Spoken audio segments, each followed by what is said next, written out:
Halo, selamat malam teman-teman semua. Hari ini saya lagi ngerubah layout ruangan kerja, jadi agak sedikit aneh nih, saya belum terbiasa. Saya barusan beli wireless keyboard. Saya barusan beli wireless keyboard supaya saya bisa pakai monitor saya yang gede. Jadi akhirnya laptop saya di sebelah kanan, monitornya di kiri. Kemarin laptopnya di kanan, laptopnya di kiri, monitornya di kanan. Jadi ini dibalik. Jadi saya belum terbiasa dengan setup-nya gitu ya. Jadi oke. Apakah suara saya jelas, teman-teman? Apakah suara saya jelas? Ini saya harus beradaptasi dulu sama displaynya.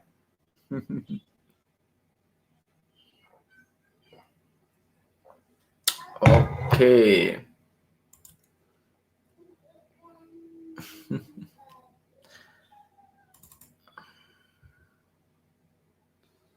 Oke, itunya muncul di situ. Dan kalau saya share screen, wait a second, gimana ceritanya? Ini harus di sini dong. Ininya di sini berarti. Siap, jelas, suaranya jelas, oke, aman, berarti saya akan sebentar. Saya akan share screen. Saya share yang ini, share. Oke, saya akan hide di sini dan ini kemarin kita akan geser ke sini. Alright, sekarang berarti begini metodenya. Ini saya geser dulu. Tantangannya sekarang adalah oke, nggak apa-apa, ini hari ini aja. Besok kita rubah setupnya lagi. Saya masih penyesuaian setup, teman-teman. Jadi teman-teman, kita kemarin udah bahas cukup banyak gitu ya, teman-teman. Kita udah masuk ke spot forex mekanik gitu ya. Sebelum saya lanjut ke materi berikutnya, kemarin materi-materi hari sebelumnya ada pertanyaan nggak, teman-teman? Ada yang kurang jelas atau ada pertanyaan seputar materi-materi sebelumnya? Kemarin kita udah sampai di sini, kita udah sampai komisi, rollover dan swap, kita kemarin udah bahas. Ini kemarin kita udah bahas. Kita kemarin sudah sampai di sini ya, sampai spot forex benefit. Oke, kita kemarin sudah sampai ke spot forex benefit. Oke, saya akan mengecek apakah ada pertanyaan, teman-teman. Selamat malam, Tangerang hadir. Good, jelas, tajam. I am back. Oke, aman ya, teman-teman. Saya akan minum dulu.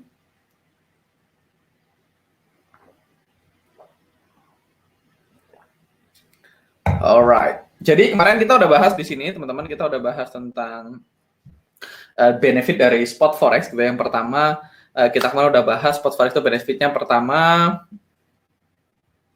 ada leverage gitu ya. Kelemahannya decentralized, kelebihannya ada interest rate bisa positif, kelemahannya bisa juga negatif, sangat liquid, kelemahannya value-nya, pips value-nya beda-beda, trading 24 jam per minggu, diversifikasi ini kelebihannya, gitu ya. Bisa diaplikasikan dengan semua sell trading dan bisa long dan short. Nah, teman-teman, hari ini kita akan balik ke contoh kita kemarin, teman-teman. Cuman karena teman-teman sudah belajar trading forex dengan benar, hari ini kita akan bahas chart ini tapi dengan proper explanation gitu ya. Aman Mas, oke, berarti aman, nggak ada masalah gitu ya. Kita akan bahas ini semua secara proper explanation. Jadi kemarin teman-teman kita punya order buy di sini ya 0,6415 ya 0,6415. Terus kita punya stop loss di 0,6410, anggap aja begitu ya teman-teman. Kita belum masuk ke metodenya sekali lagi.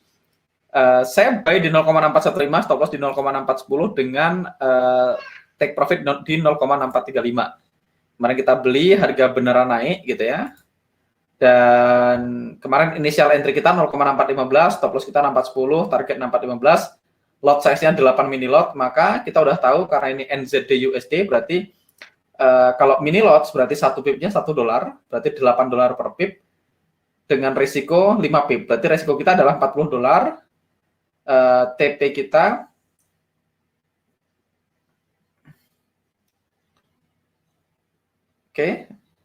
risikonya $40. Dan notional value ini adalah value yang kita butuhkan untuk uang yang seharusnya kita butuhkan untuk beli 8 mini lot. 8 mini lot ini 0,8 lot berarti ya. Kalau teman-teman ngomongin 8 mini lot ini berapa? 0,8 lot. Jadi kalau teman-teman buy 0,8 lot NZD USD gitu ya, dengan stop lossnya 5 pip karena 0,8 lot, berarti resiko kita $40, maka sebenarnya teman-teman butuh 80.000 New Zealand dollar. Sekali lagi 80.000 New Zealand dollar. Karena teman-teman beli NZD USD, berarti teman-teman butuh 80.000 New Zealand dollar karena ini 0,8 lot atau 8 mini lot. Karena ingat satu lot itu nilainya 100.000 base currency. Kalau saya beli satu lot NZD USD, maka saya butuh 100.000 NZD. Karena saya beli 0,8 lot, maka saya butuh 80.000 New Zealand dollar. Atau kalau kita anggap ke USD dengan rate di sini, maka butuh 51.320 dolar. Jadi sebenarnya untuk beli 0,8 lot NZD USD kita butuh deposit 51.000 dolar. Tapi karena kita punya leverage 100:1, maka kita hanya butuh margin 513 dolar untuk bisa entry transaksi ini ya. End resultnya TP-nya 20 pips gitu ya. 20 pips sama dengan 160 dolar. 160 dolar dibandingkan dengan 513 dolar balance yang kita butuhkan, maka profitnya kurang lebih 20% ROI-nya, return on investment-nya. Jadi kalau ditanya 20% dari mana? Dari 160 dolar dibagi margin yang dibutuhkan yaitu 513,20 dolar. Kurang lebih gitu ya.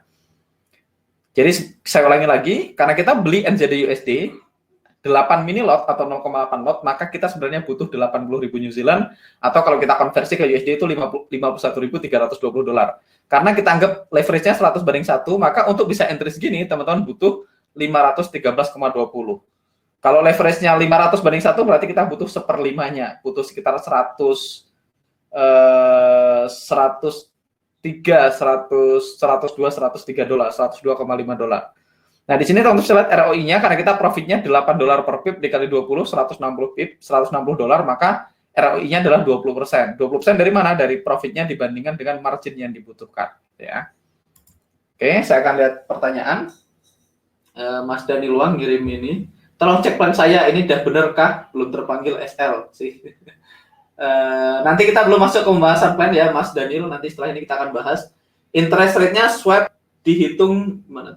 Interest rate-nya swap dihitung harian gitu Mas, atau dihitung berapa lama running posisi? Dihitung harian. Kalau teman-teman nginep, pokoknya dihitungnya setiap jam 5 pagi. Rollover itu jam 5 pagi atau jam 5 sore New York time.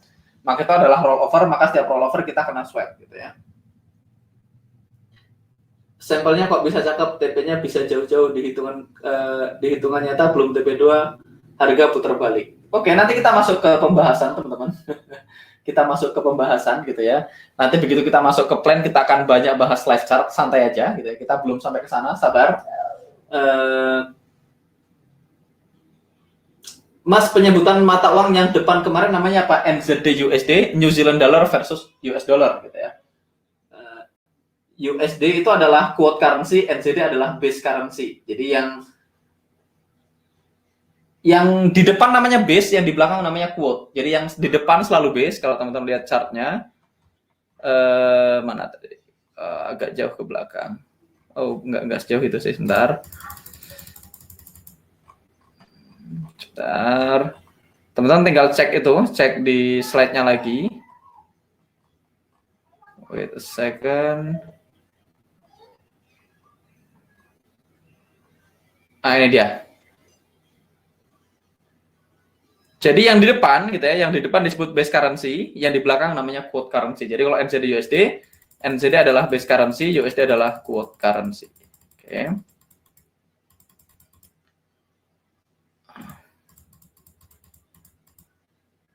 Oke, kita akan kebut, balik lagi ke slide. Ini contohnya. Oke, sekarang kita akan masuk ke trading time frame, teman-teman. Sekarang kita akan mulai masuk ke metodologinya, ini yang teman-teman tunggu-tunggu selama ini, gitu ya. Ini tadi Mas Edi Gunawan. Kalau sampelnya kok bisa cakep? Belum sampai TP2 balik lagi. Ada yang belum sampai TP2 balik lagi, ada yang belum sampai TP1 balik lagi, ada yang TP1/7, ada yang 1/8, ada yang 1/5, ada yang 1/3. Itu akan terjadi nanti di market, gitu ya.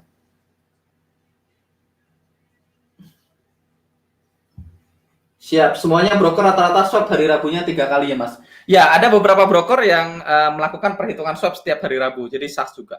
Jadi itu sih tergantung ketentuan brokernya, tapi idealnya dihitung 1 hari sekali. Tapi biasanya beberapa broker ngitungnya setiap hari Rabu gitu ya. Alright. Sekarang kita akan bahas multi time frame, trading time frame. Nah ini kita sekarang udah masuk ke teknis teman-teman, kita udah masuk ke metodologinya. Kalau teman-teman pengen mulai catat, pengen mulai siapin notes-nya segala macam, sekarang waktunya gitu ya.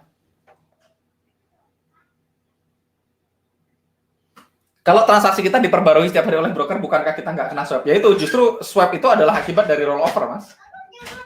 Karena kita rollover maka kena swap. Swap itu adalah konsekuensi dari rollover gitu ya. Oke.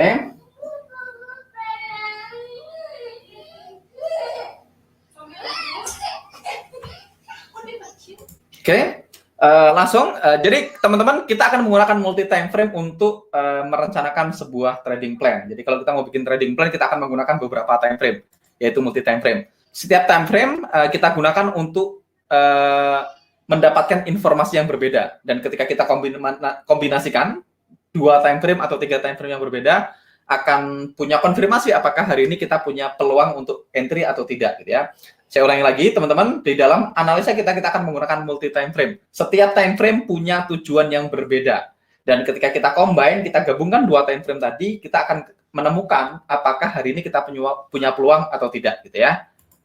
Kita akan menggunakan 2 sampai 3 time frame. Teman-teman, 1 kurang, 2 sampai 3 cukup. Lebih dari 3 kayaknya tidak perlu gitu ya. Kita akan gunakan 2 di dalam kelas ini, teman-teman. Di kelas ini saya hanya akan ajarkan 2 time frame. Tapi nanti kalau teman-teman pengen belajar lebih advance, kita akan bahas 3 time frame di waktu yang lain gitu ya. Tapi selama di kelas kita hanya akan bahas 2 time frame. Yang pertama, time frame yang pertama kita sebut dengan common time frame. Time frame yang kedua kita sebut dengan edge time frame. Jadi cuma ada 2 time frame, ada common, ada edge. Dan yang ketiga ada namanya reactive time frame. Nah, reactive time frame ini kita nggak bahas nanti teman-teman. Kita nggak akan gunakan di dalam analisa kita. Dan di kehidupan nyata saya juga nggak pakai reactive time frame. Jadi kita akan menggunakan common time frame dan edge time frame. Tapi sebagai pengetahuan teman-teman akan kita kasih ngintip ke time frame ketiga yaitu reactive time frame. Oke, sekarang kita masuk ke definisi common time frame. Oke, kita akan masuk ke definisi dari common time frame. Belum ada pertanyaan yang baru. Common time frame. Jadi common time frame itu apa, teman-teman? Kita bahas dulu apa? Alasannya, analisanya. Kenapa sih kita perlu pakai common time frame gitu ya? Jadi kita tahu teman-teman, satu-satunya cara untuk make money dalam trading itu satu-satunya cara untuk profit dalam trading forex adalah kita butuh orang lain untuk beli setelah kita beli dan kita butuh orang lain untuk jual setelah kita jual. Saya ulangin lagi, satu-satunya cara untuk profit di bisnis trading atau di forex adalah setelah kita beli, kita mau orang lain beli di harga yang lebih mahal. Kurang lebih gitu. Setelah kita jual, kita pengen orang lain jual di harga yang lebih murah. Jadi gampangnya gini, contoh, kalau saya pengen profit trading Bitcoin misalnya teman-teman, saya pengen setelah saya Bitcoin, orang lain pada ikutan beli di harga yang lebih mahal dari saya beli. Jadi misalnya, saya beli Bitcoin di harga 30 juta misalnya, setelah saya beli di harga 30 juta, saya pengen setelah itu banyak orang beli Bitcoin di harga yang lebih tinggi. Jadi habis 30 juta ada orang lagi beli di harga 35, 36, 37 dan seterusnya, maka saya akan profit. Begitu juga kebalikannya. Kalau saya sell sebuah aset supaya profit, saya pengen orang lain ikutan sell. Jadi setelah saya masuk baru saya pengen orang lain ikutan nge-sell di harga yang lebih rendah. Itu satu-satunya cara make money dari forex trading.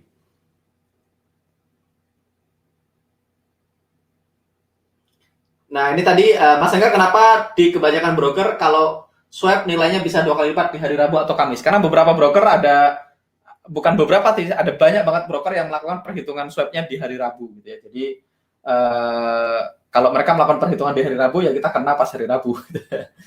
Dan tapi sebenarnya swap itu rollover itu dilakukan setiap hari setiap jam 5 subuh gitu ya. Jadi most broker melakukannya setiap hari Rabu gitu ya. Jadi kalau Mas bilang kenapa hari Rabu dan Kamis, masuk akal. Jadi memang begitu adanya. Oke, lanjut. Karena tadi teman-teman kita punya pemikiran kita pengen orang lain beli di harga yang lebih mahal setelah kita beli, dan kita pengen orang banyak jual di harga yang lebih murah setelah kita jual, maka kita akan menggunakan common time frame. Jadi apa itu common time frame? Common time frame adalah classical time interval yang terdapat di semua trading platform. Jadi time frame ini adalah time frame yang digunakan oleh semua orang. Jadi sekali lagi, definisi dari common time frame adalah time frame yang umum gitu ya, yang terdapat di hampir semua trading platform. Makanya common itu artinya umum, common sense, masuk akal. Jadi umum, common itu artinya umum. Jadi common time frame adalah time frame yang umum yang terdapat di semua trading platform, di mana time frame ini digunakan oleh semua orang. Yaitu contohnya adalah 15 menit di MT4 ada, di semua trading platform ada, 60 menit, 4 jam atau H4, daily, weekly, dan monthly. Ini adalah common time frame. Goals-nya teman-teman, time frame ini akan kita gunakan untuk mengidentifikasi kondisi market saat ini, atau kita menyebutnya climate. Jadi common time frame digunakan untuk ngecek climate. Jadi teman-teman tulis, garis bawain, common time frame ngecek climate. Common time frame climate, itu aja. Common time frame kita gunakan untuk ngecek climate gitu ya. Dan di common time frame ini juga kita akan memutuskan direction dari transaksinya. Jadi kita pengen tahu arahnya, apakah hari ini kita mau jadi buyer atau kita mau jadi seller. Time frame ini juga kita gunakan untuk mengidentifikasi di mana letak nanti final target. Kita akan gunakan common time frame juga untuk final target. Dan yang paling penting teman-teman, kenapa sih kita gunakan common time frame? Karena kita pengen berada di kondisi market atau climate yang memotivasi orang untuk menjadi buyer atau untuk menjadi seller. Kenapa? Karena kita udah bahas tadi, yang pertama gitu ya.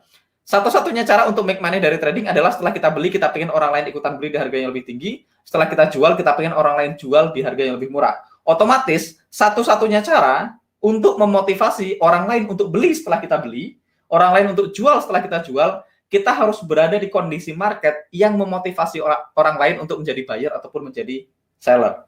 Makanya kita harus umum seperti orang lain. Sampai di sini teman-teman nangkep konsepnya. Ini saya pelan-pelan aja supaya teman-teman nangkep konsepnya.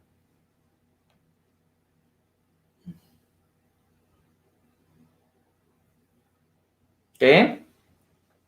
Teman-teman silahkan komen apakah teman-teman angkat konsepnya. Jadi karena kita pengen setelah kita beli orang lain ikutan beli, berarti kita harus berada di kondisi market yang memotivasi orang banyak untuk jadi buyer.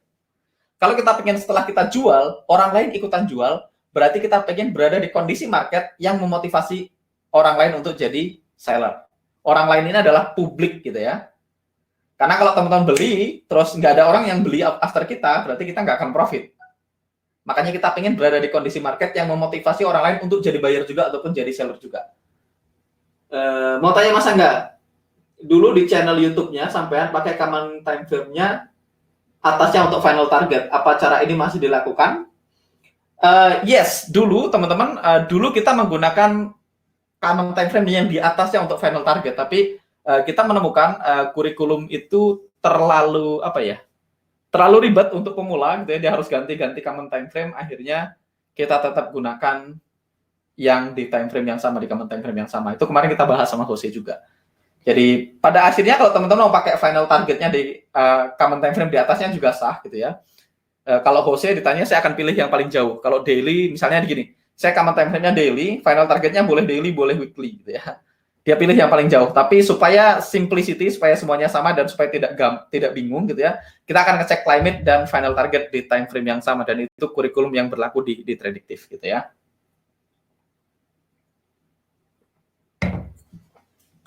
Berikutnya, jelas ya, nangkep Om, masuk akal, dapat Mas, masuk. Oke, sekarang jelas, kita akan lanjut. Berikutnya saya akan memperkenalkan yang kita sebut dengan edge time frame. Gitu. Ini adalah edge time frame. Dari namanya edge time frame, edge ini gunanya untuk memberikan edge. Edge ini kayak sesuatu yang orang lain punya, kita punya, itu edge. Kayak misalnya teman-teman punya jimat, itu kan edge. Orang lain nggak punya, kita punya. Kita punya nilai tambah, kita punya sesuatu yang orang lain nggak punya, yang bikin kita punya keuntungan lebih. Misalnya, ya wajar aja dia anak orang kaya, itu edge misalnya. Wajar aja dia ganteng misalnya, itu edge. Nah, kita punya edge, kita punya yang orang lain nggak punya gitu ya, namanya edge. Makanya kita punya di sini namanya edge time frame. Gunanya apa? Untuk memberikan edge. Oke. Jadi pemikiran dasarnya, entering a market should be as invisible as possible as we need seller to buy from and buyers to sell to. Jadi ini seperti paradoks dengan yang pertama tadi, teman-teman. Kalau di yang pertama tadi kita pengen setelah kita beli, kita pengen orang lain beli. Setelah kita jual, kita pengen orang lain jual. Tapi di sisi lain, teman-teman, untuk masuk ke market, kita harus masuk di saat orang lain belum masuk. Atau dengan se-invisible mungkin. Jadi ketika entry, kita pengen tidak terlihat. Tujuannya apa? Karena kalau saya mau beli, saya butuh seller untuk jual ke saya. Kalau saya jual, saya butuh buyer untuk beli ke saya. Jadi ini dua pemikiran yang berbeda. Di pemikiran yang pertama, kita pengen berada di kondisi market yang memotivasi semua orang untuk jadi buyer atau jadi seller, supaya setelah kita beli, orang lain ikutan beli, setelah kita jual, orang lain ikutan jual. Tapi di sisi lain, teman-teman, kita pengen masuk ke market secara tidak terlihat. Kenapa? Karena kalau kita beli, saya butuh seller. Kalau semua orang beli dan gak ada yang mau jadi seller, saya nggak akan ke-fill. Begitu juga sebaliknya, kalau saya jual, saya butuh buyer. Supaya setelah saya beli, baru orang lain beli. Kurang lebih gitu.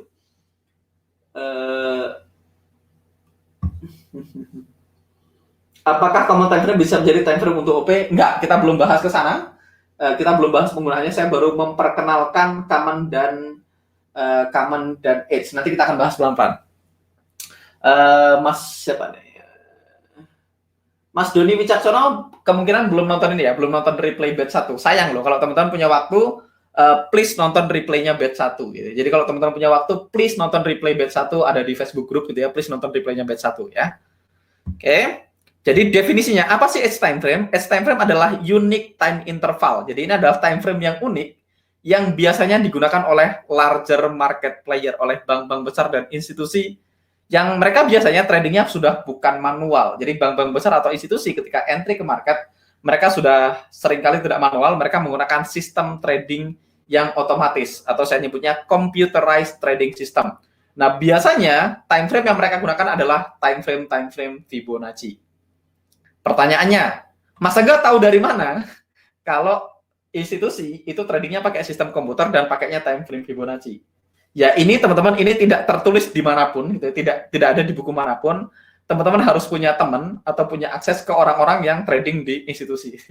Kalau teman-teman punya akses ke trader-trader institusi, teman-teman akan tahu kalau banyak banget sistem komputer yang mereka pakai itu menggunakan time frame Fibonacci.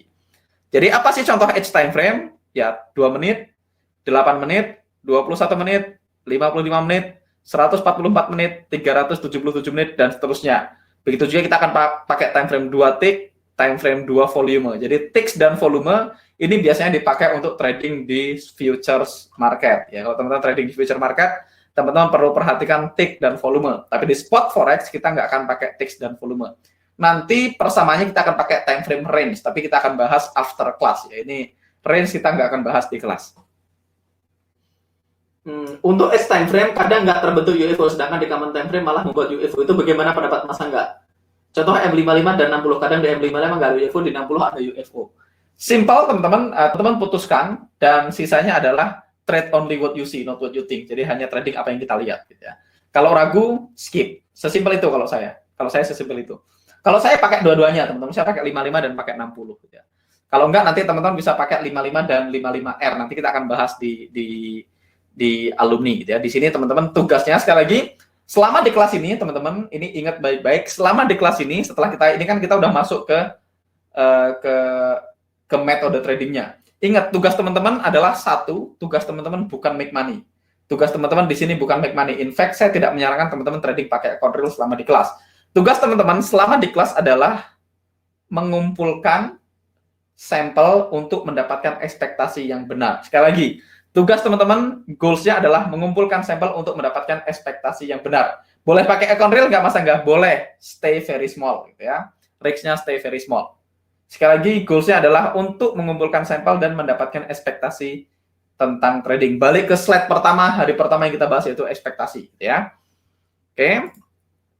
Dan biasanya, edge time frame itu selalu lebih rendah daripada common time frame. Nah, goals-nya teman-teman, di time frame ini kita akan gunakan untuk mengidentifikasi di mana letak unfilled order. Jadi kita mencari unfilled order yang dimiliki oleh larger market player, oleh pemain-pemain besar, oleh bank atau institusi. Lebih spesifik lagi, kita pengen unfilled order adalah unfilled order yang diinjek by sistem komputer yang dimiliki oleh institusi.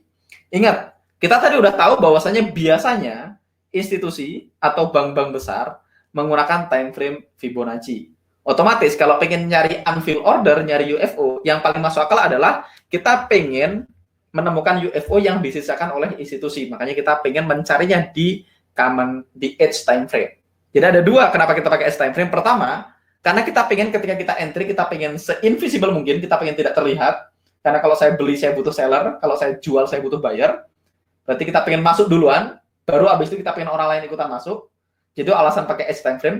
Kedua, kita alasannya pakai edge time frame karena biasanya sistem komputer, bank-bank besar, institusi, mereka menggunakan angka Fibonacci sebagai time frame-nya. Otomatis, kalau kita pengen cari UFO, kita pengen cari UFO yang ditinggalkan oleh institusi. Lebih spesifik lagi, kita pengen UFO yang ditinggalkan oleh sistem komputer dari institusi. Oleh karena itu, kita akan mencari UFO untuk entry dan exit di edge time frame. Sampai di sini, teman-teman ada pertanyaan nggak? Nangkep nggak? Kenapa kita pakai common? Kenapa kita pakai edge time frame? Sebelum kita lanjut ke metodologinya. Oke.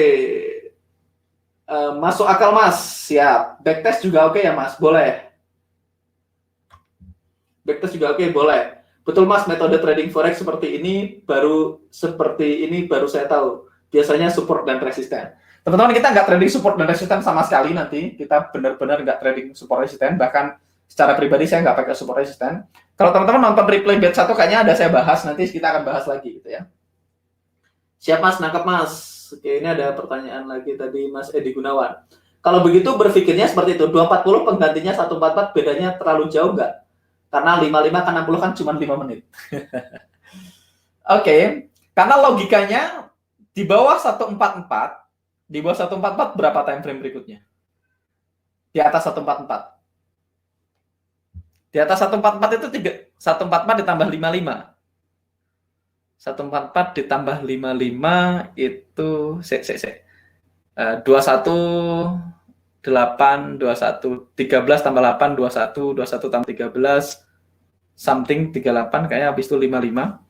Saya harus hitung Fibonacci-nya begitu ditanya gitu kan. Bentar. Mana kalkulatornya? Saya lupa kalau mouse yang ini nggak bisa dipakai. Oke. Kan 3 gitu ya. 3 ditambah 5. 8. 8-nya angka Fibonacci gitu ya. Ke 8 tambah 5 tambah 13 gitu ya. 13 Fibonacci, habis itu 21. Habis itu 34. Habis itu 55 gitu ya. Habis itu 76 gitu ya. Habis itu 131 gitu ya. 76, 207 gitu ya. Habis itu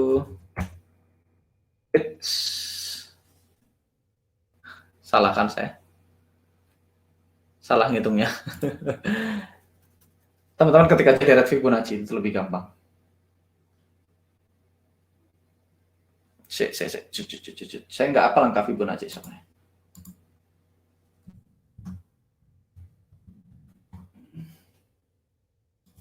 Bilangan Fibonacci, saya ketik di sini Fibonacci.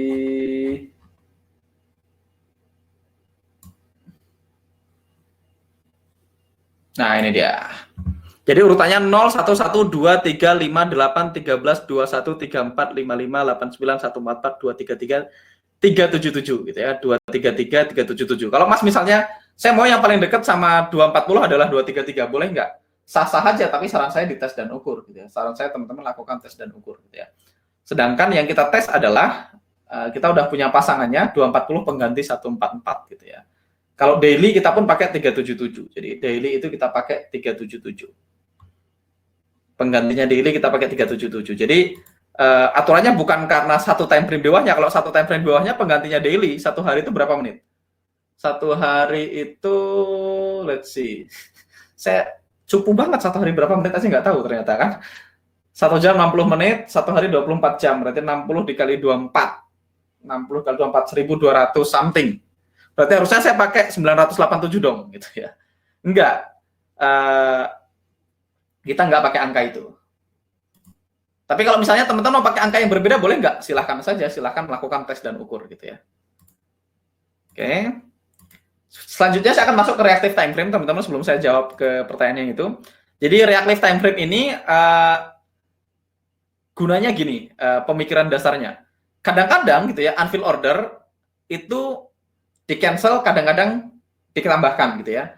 Sebenarnya teman-teman, kalau kita trading searah dengan climate, kita di sisi yang benar dari climate, jarang unfilled order itu di cancel. Tetapi kadang-kadang climate bisa berubah sewaktu-waktu sehingga menyebabkan unfilled order di cancel. Jadi selama kita trading searah dengan climate, biasanya unfilled order itu tidak di cancel. Tetapi kadang-kadang climate berubah sewaktu-waktu dan institusi bisa aja cancel unfilled ordernya. Oleh karena itu, kita akan menggunakan reactive time frame. Jadi ini adalah unique time frame interval yang biasanya juga digunakan oleh institusi gitu ya, Fibonacci number yang lebih rendah dari each time frame. Jadi lebih rendah dari each time frame-nya. Di sini gunanya kita untuk ngetes, ini untuk konfirmasi apakah UFO yang di each time frame tadi benar-benar ada atau tidak, benar-benar bekerja atau tidak. Nah, kalau kita sebelumnya, kita biasanya nanti ketika kita entry, kita cek common time frame, kita cek edge time frame, begitu ada kita langsung entry. Kita cuma pakai dua, pakai common sama edge. Tapi kalau teman-teman pakai time frame ketiga, pakai reactive time frame, itu teman-teman nunggu konfirmasi.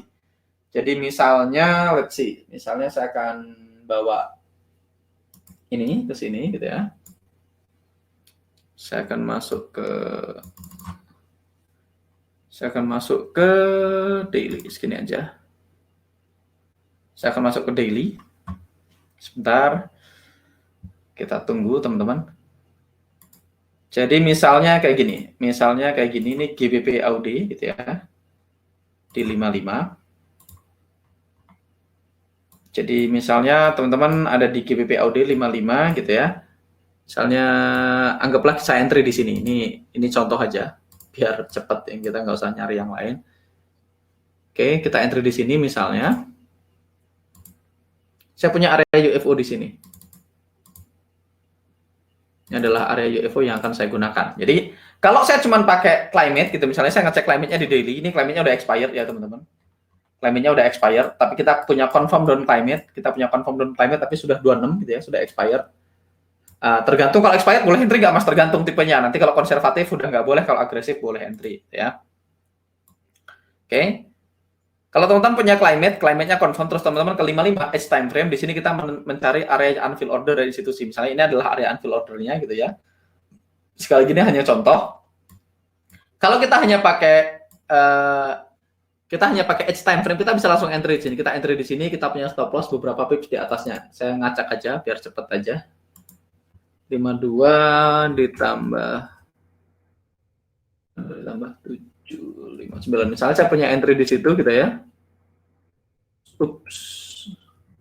Stop loss-nya di situ gitu ya misalnya. Ada entry di sini, stop loss-nya di sini. Anggap aja begitu ya. Nah, ini saya langsung entry punya stop loss di sini dan TP1 di sini. Ini kalau saya pakai edge time frame only. Tapi kalau teman-teman pakai common time frame gitu ya, ini harus saya singkirkan, ini lumayan mengganggu konsentrasi.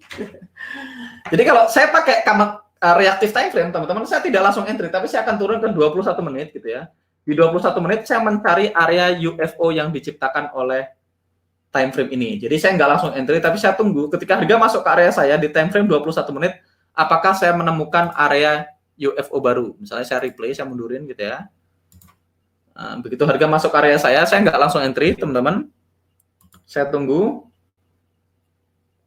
Ketika harga masuk ke area, gitu ya, ketika harga sudah di dalam area, kita akan menunggu UFO baru yang terbentuk. Kita nunggu bukti. Ada nggak UFO di sini? Di cancel nggak sama institusi? Kita nunggu UFO baru di sini. Makanya kita sebut dengan reactive time frame. Begitu kita menemukan UFO baru, maka kita akan react. Gitu ya, nanti. Nah, kita belum menemukan UFO di sini. Oh, itu UFO-nya warnanya hijau tadi.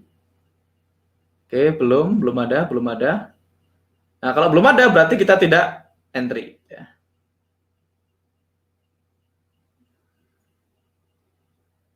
Kita lihat ada UFO baru nggak yang terbentuk. Ternyata nggak ada, teman-teman, berarti kita tidak entry. Jadi kita menunggu UFO baru. Misalnya saya ke AUD-CHF misalnya. AUD-CHF ini contoh lain. Contoh lain misalnya tadi di 55 gitu ya, di 55 dulu. Di 55 misalnya anggap kita punya UFO di sini. Ini biar gampang, cepat aja contohnya. Misalnya saya punya UFO di sini. Ini anggap aja ya teman-teman. Kalau nggak ada ya nggak apa-apa. Kita punya UFO di sini. Ini contoh biar teman-teman paham penggunaannya. Nah, jadi kalau biasa saya akan entry buy di sini, stop loss di bawahnya, langsung pasang TP di sini. Ya, itu kalau dalam kehidupan normal. Tapi kalau saya mau pakai reactive time frame, saya akan turunin time frame-nya ke 21 gitu ya. Nah, saya akan menunggu bukti. Ya, jadi saya akan mundurin refill lagi. Kalau misalnya teman-teman kondisinya adalah di situ gitu ya. Saya akan mundurin ke 21 gitu ya. Saya akan tunggu harga beneran masuk ke area saya dan saya tidak melakukan apapun. Jadi saya tunggu harga masuk ke area. Nah, begitu harga masuk ke area kan bisa aja unfill ordernya di area kuning itu di cancel sama institusi, bisa aja tetap. Maka saya akan menunggu evidence, saya akan menunggu bukti bahwasanya area di situ memang ada dan memang benar-benar bekerja. Jadi saya tunggu dia membentuk UFO hijau setelah dia nyentuh area kuning saya. Kita tunggu aja. Oke, teman-teman bisa lihat. Oke, saya akan hapus ini biar teman-teman lihat. Atau saya akan send ini ke belakang biar kelihatan. Alah. Oke, teman-teman bisa lihat. Sekarang saya punya UFO baru yang terbentuk di dalam area ini. Di dalam area ini. Begitu saya punya UFO baru yang terbentuk, teman-teman bisa lihat kalau saya hapus ininya. Sekarang saya punya UFO baru yang terbentuk di dalam edge time frame saya, di dalam UFO yang di edge time frame. Berarti saya punya konfirmasi bahwasanya benar memang di sini ada order dari institusi. Maka teman-teman bisa order instant execution. Teman-teman bisa buy now di sini atau teman-teman tunggu harga retrace ke dalam UFO, itu pilihan gitu ya. Biasanya sih kalau pakai reactive time frame dia langsung buy now. Atau teman-teman tunggu harga retrace juga boleh. Kalau tunggu retrace biasanya, nah teman-teman bisa lihat, oh ada UFO baru lagi yang terbentuk gitu ya. Jadi ini terbukti UFO di sini memang ada dan bekerja dan tidak di-cancel sama institusi. Jadi sebenarnya rule-nya adalah teman-teman langsung buy now di sini. Begitu close candle ini, begitu dia membentuk UFO, teman-teman langsung buy now dengan stop loss. Stop loss-nya tetap di bawah area UFO yang pertama, yang gede, yang di 55 gitu ya. Jadi teman-teman menunggu bukti. Jadi kalau misalnya harga langsung tembus tanpa mantul, maka teman-teman tidak kena SL gitu ya. Jadi itu gunanya reactive time frame.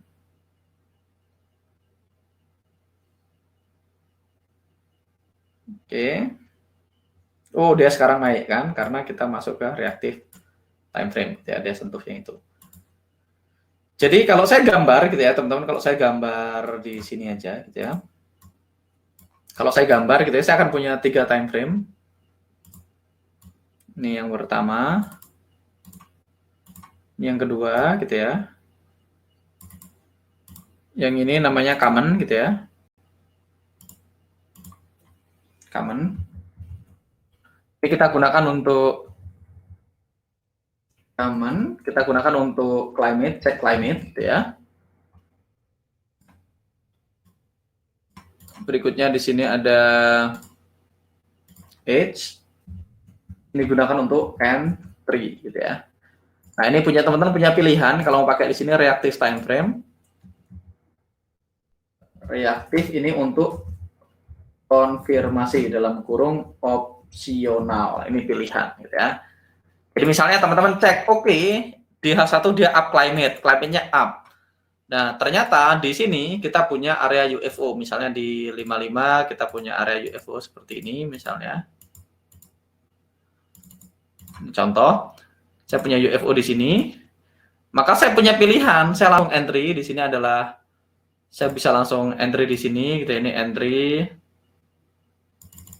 Dan saya punya stop loss, misalnya stop loss-nya di bawah sini. Dan saya punya TP di atas ini misalnya, contoh ya. Saya punya TP di, let's see. Saya punya TP di atas ini. Nah, ini kalau teman-teman pakai edge time frame. Jadi begitu harga masuk, teman-teman berasumsi harga mantul dan kena TP, ini opsi 1. Atau kemungkinan kedua, harga masuk dan langsung bablas gitu ya, kena SL kita. Jadi bisa jadi harga mantul dan kita profit gitu ya ke atas, atau harga langsung turun ke bawah dan kita SL gitu ya. Nah, ini kemungkinannya cuma 2.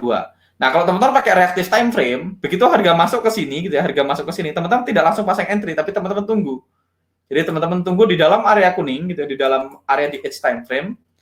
ketika harga masuk gitu ya, ada nggak UFO yang terbentuk? Kalau dia masuk gitu ya, terus dia membentuk UFO. Kalau dia masuk dan misalnya dia membentuk UFO baru gitu ya, maka teman-teman baru order di sini. Begitu terbentuk UFO baru teman-teman instant execution dengan stop loss tetap sama, stop loss tetap di bawah area. Tapi teman-teman langsung order buy now. Artinya jika ini terjadi, jika harga langsung lewat dan langsung nembus, kita tidak perlu SL karena kita hanya membuktikan apakah di sini benar-benar ada UFO-nya atau tidak. Apakah UFO-nya di-cancel atau tidak. Kalau harga mantul, berarti terbukti UFO-nya tidak di-cancel. Makanya begitu terbentuk UFO baru, kita baru entry. Tapi kalau harga ternyata langsung tembus tanpa menciptakan UFO di time frame yang lebih kecil, berarti kita tidak perlu entry, kita tidak kena stop loss. Jadi itu adalah reactive time frame. Oke, reactive time frame ini punya kelebihan dan punya kekurangan, teman-teman. Kelebihannya, teman-teman akan lebih jarang kena SL kalau pakai reactive time frame, karena teman-teman nunggu konfirmasi dulu. Kelemahannya, pertama, teman-teman harus nungguin chart. Kedua, kadang-kadang kita miss peluang, karena kita harus instant execution, kadang-kadang harga cuma kiss, area langsung terbang lagi, gitu ya. Misalnya kondisinya seperti ini. Mana tadi ini tidak perlu, kita keluarin aja. Misalnya tadi seperti ini. Kadang-kadang, teman-teman, kadang-kadang harga cuma kayak kiss doang, langsung lari, gitu, langsung lari jauh.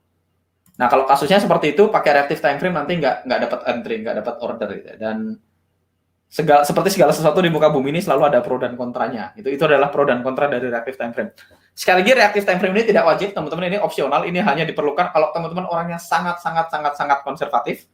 Saya secara pribadi tidak pakai dan ini tidak kita ajarkan di kelas ya. Teman-teman kita ajarkan nanti di alumni atau teman-teman bisa nonton Jose Blasco. Jose Blasco ngajar cara pakai reactive time frame.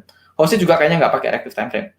Jadi sekali lagi, this time frame is optional and is normally used by conservative trader looking for additional evidence. Jadi ini hanya digunakan oleh orang yang sangat konservatif kalau dia pengen melihat bukti, gitu ya. Bukti apakah areanya benar-benar bekerja atau tidak, gitu ya.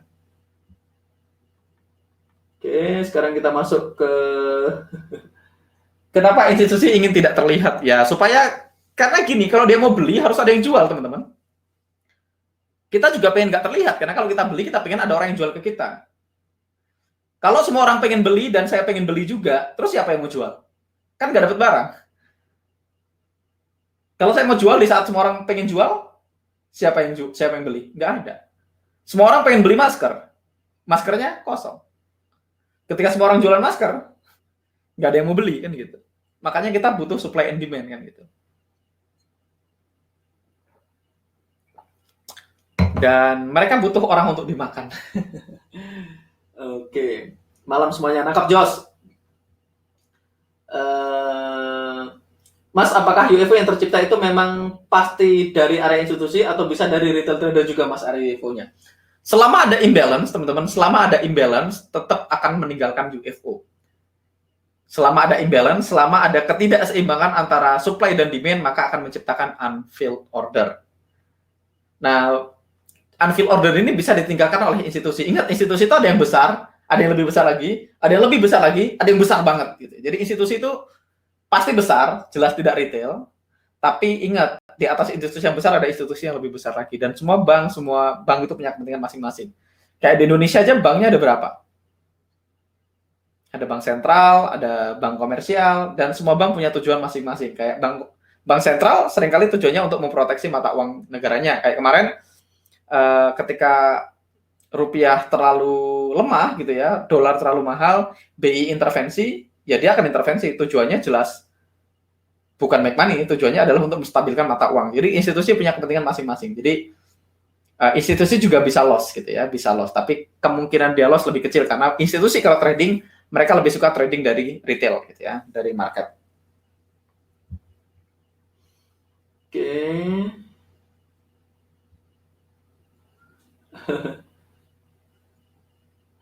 Nah, ini pertanyaan dari Mas Erika Putra. Berarti kalau kita pakai reaktif, berarti harus nungguin chartnya? Yes. Itulah kenapa saya nggak suka pakai reactive time frame. Ya, harus nungguin chartnya. Berarti sell now atau buy now gitu ya, Mas? Betul. Mas, kalau untuk yang H21, pasangannya 15 kan ya? Berarti kita terlambat masuk ke market. Tidak seperti 55 dan 60, 144 dan 240, TF55 dan 144. Oke. 15 itu juga H. Ingat, edge time frame itu adalah time frame yang lebih rendah dari common.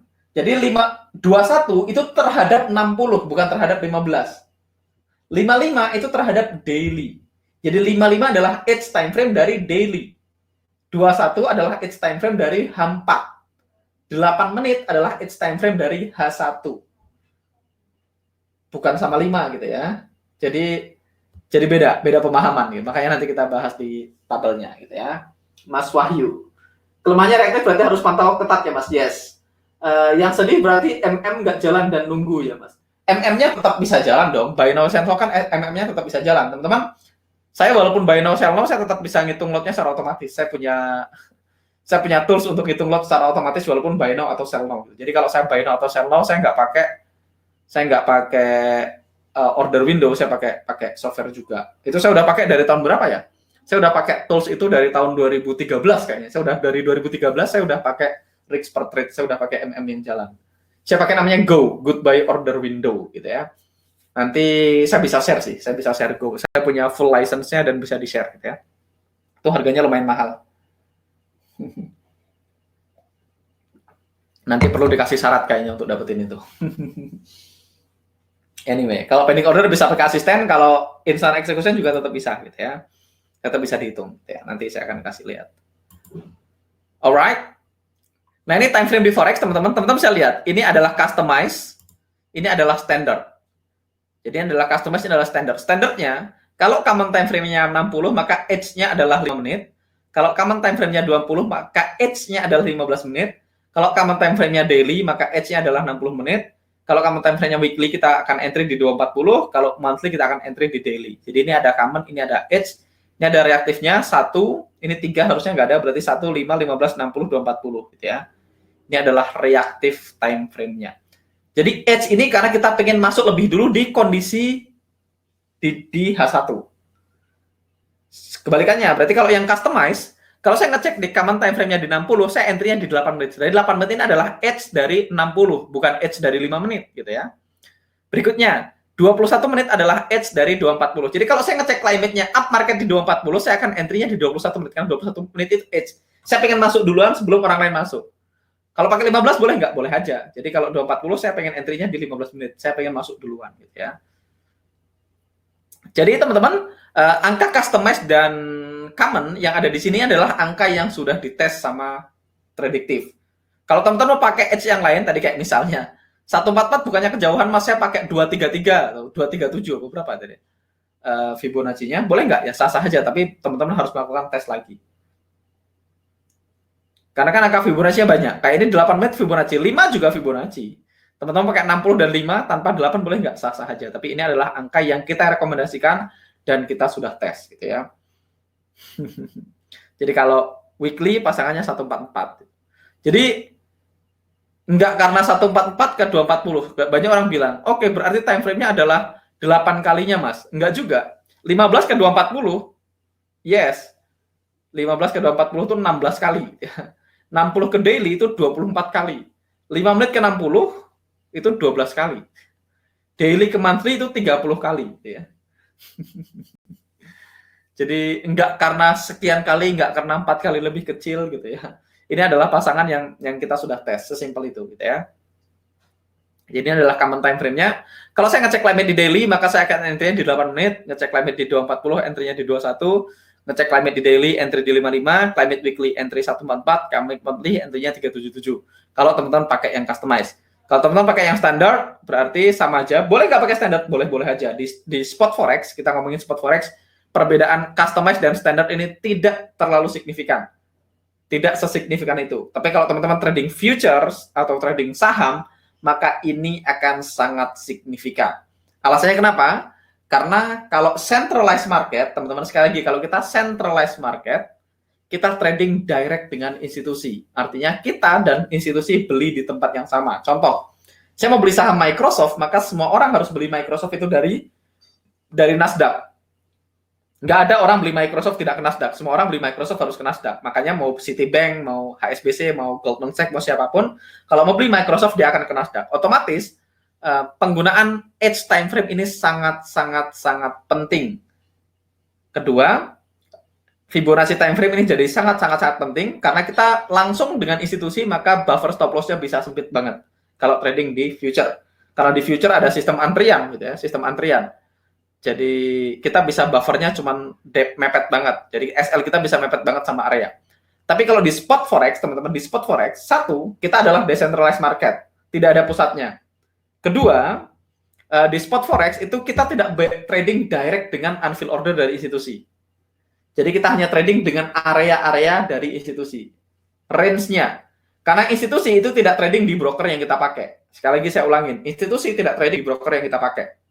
Kalau teman-teman hari ini trading di Hot Forex, di Primus, di FBS, di XM, Instaforex, atau broker apapun, Goldman Sachs kalau beli Euro USD, dia tidak beli lewat Hot Forex. Dia tidak beli lewat broker-broker retail yang kita pakai. Makanya, kita butuh buffer. Makanya buffer stop loss-nya perlu lebih banyak, lebih lebar. Karena dia decentralized dan karena harganya tidak sama persis dengan harga yang kita beli. Institusinya tidak di situ persis.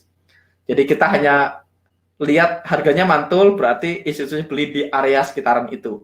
Makanya perbedaan reaktif dan edge di spot forex tidak terlalu fatal, ya, tidak terlalu vital, tidak terlalu signifikan. Ya.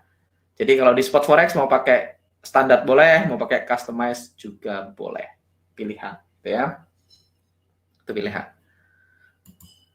Oke, berikutnya saya akan bahas trading time frame per style gitu ya. Kalau teman-teman adalah seorang intraday, teman-teman kemarin ingat nonton video sebelumnya, baca slide sebelumnya, intraday itu apa? Kalau teman-teman intraday, teman-teman bisa pilih antara dua ini. Kalau teman-teman adalah seorang intraday yang sangat aktif, teman-teman bisa entry di 60 atau 240 untuk ngecek limit, entry-nya di 8 menit atau 21 menit gitu ya. Ini yang kita gunakan untuk entry, ini untuk ngecek limit, ini intraday.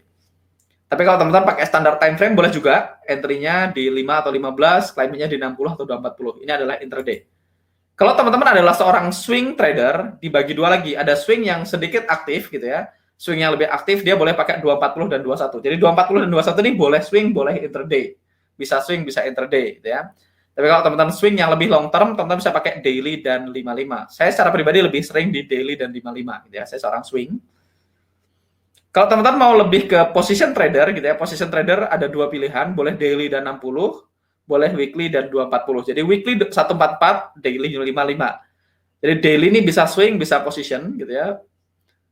Ada dua pilihan. Dan yang terakhir kalau teman-teman adalah seorang long term investor, maka teman-teman pakai monthly dan daily. Atau monthly dan 377.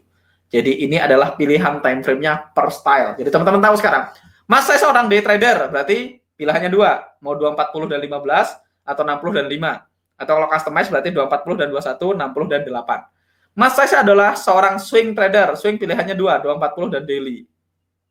Tapi kalau saya position trader, boleh dua juga, boleh daily, boleh weekly. Tapi kalau investor berarti monthly, common-nya. Edge-nya tinggal dipilih pasangannya aja.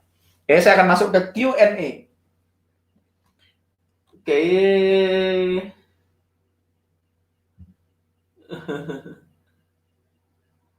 Jadi harus mantengin chart dong, Mas. Yes, Mas Ferry.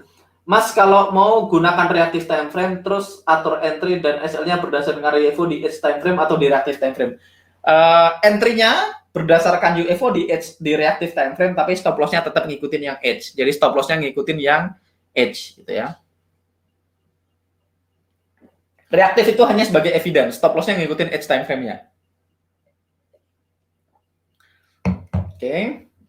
Entry-nya begitu ada UFO baru yang terbentuk ketika harga masuk ke dalam UFO di edge time frame. Mudah-mudahan nangkap. Mas, siapa nanya tadi?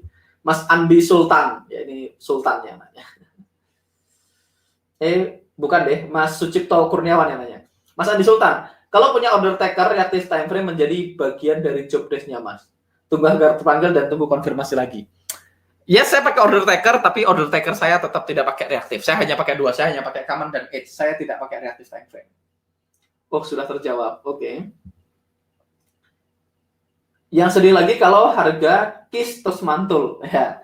Kalau harga kiss terus mantul berarti miss the trade. Ya, itu kelemahan dari reaktif. Jadi kelemahan reaktif, satu harus nungguin, dua harus instant execution, tiga bisa kehilangan transaksi. Kelebihannya kemungkinan SL yang tidak perlu dikurangin. Jadi kalau harga terus tembus langsung SL, kita nggak entry. Ya. Jadi plus minus. Saya secara pribadi nggak pakai reaktif. Kalau teman-teman memilih untuk pakai, silakan. Oke, Mas Zidan.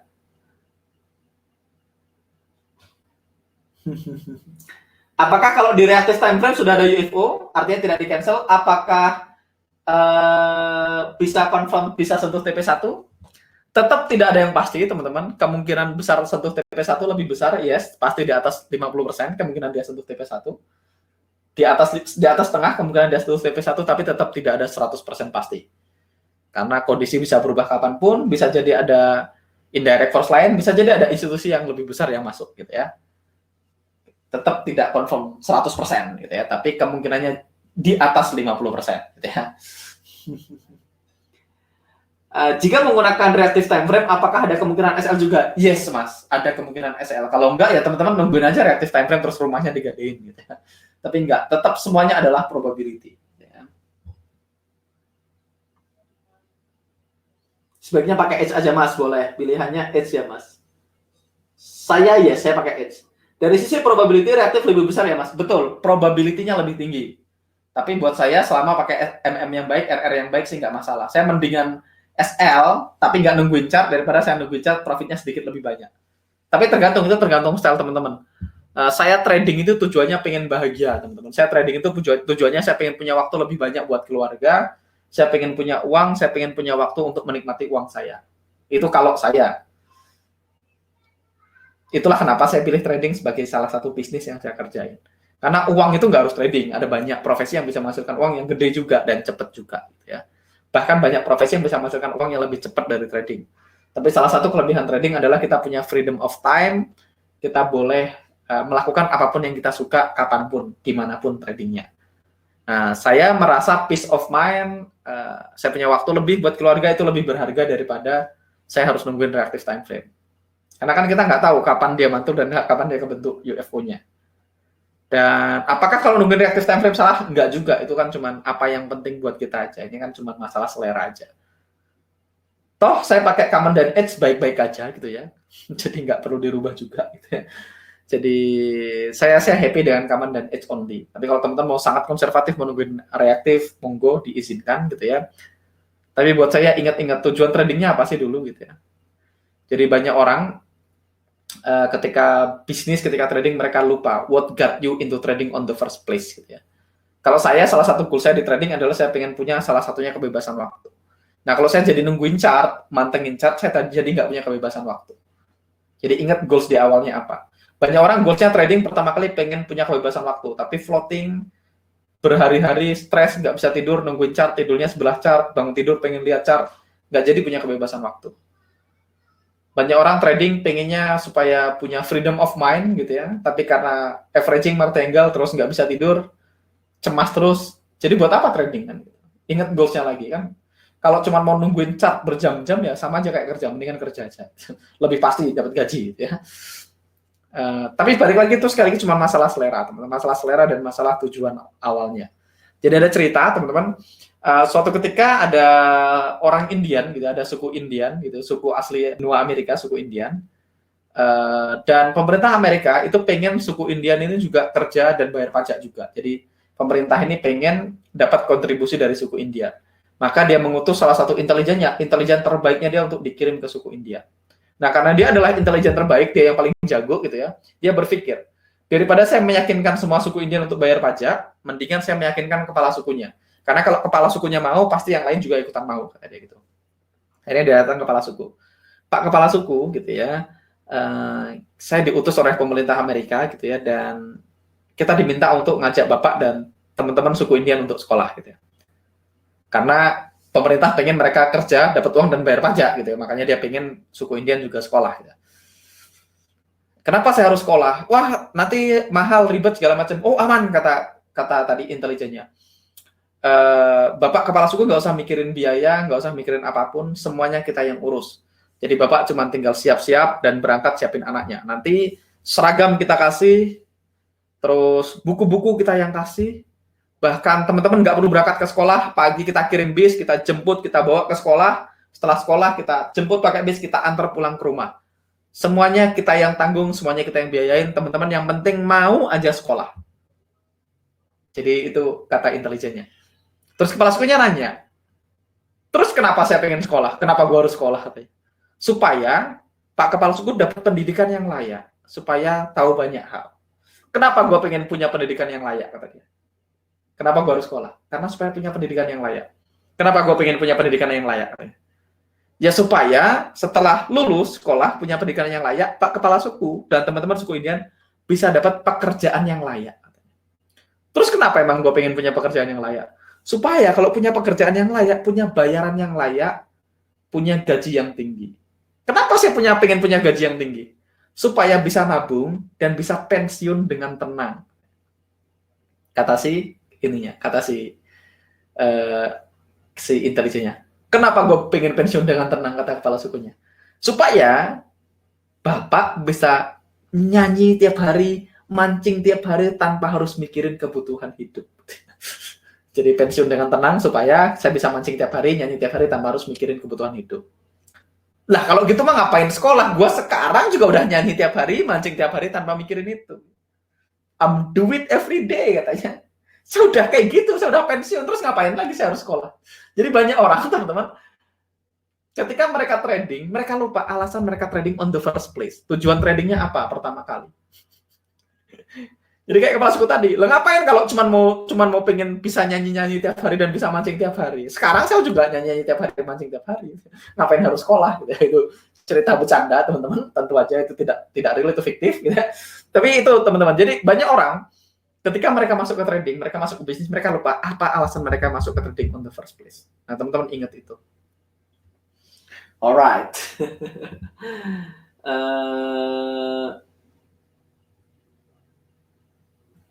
Mas Angga, jadi rule-nya belinya satu candle setelah UFO di edge time frame-nya muncul. Ini rule yang mana nih?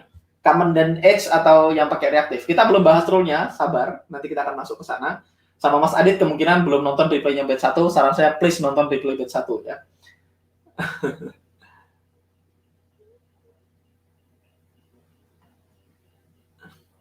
Kalau unfill order bisa di cancel, jadi UFO yang terlalu lama kemungkinan besar kosong ya. Oke, jawabannya bisa ya, bisa tidak.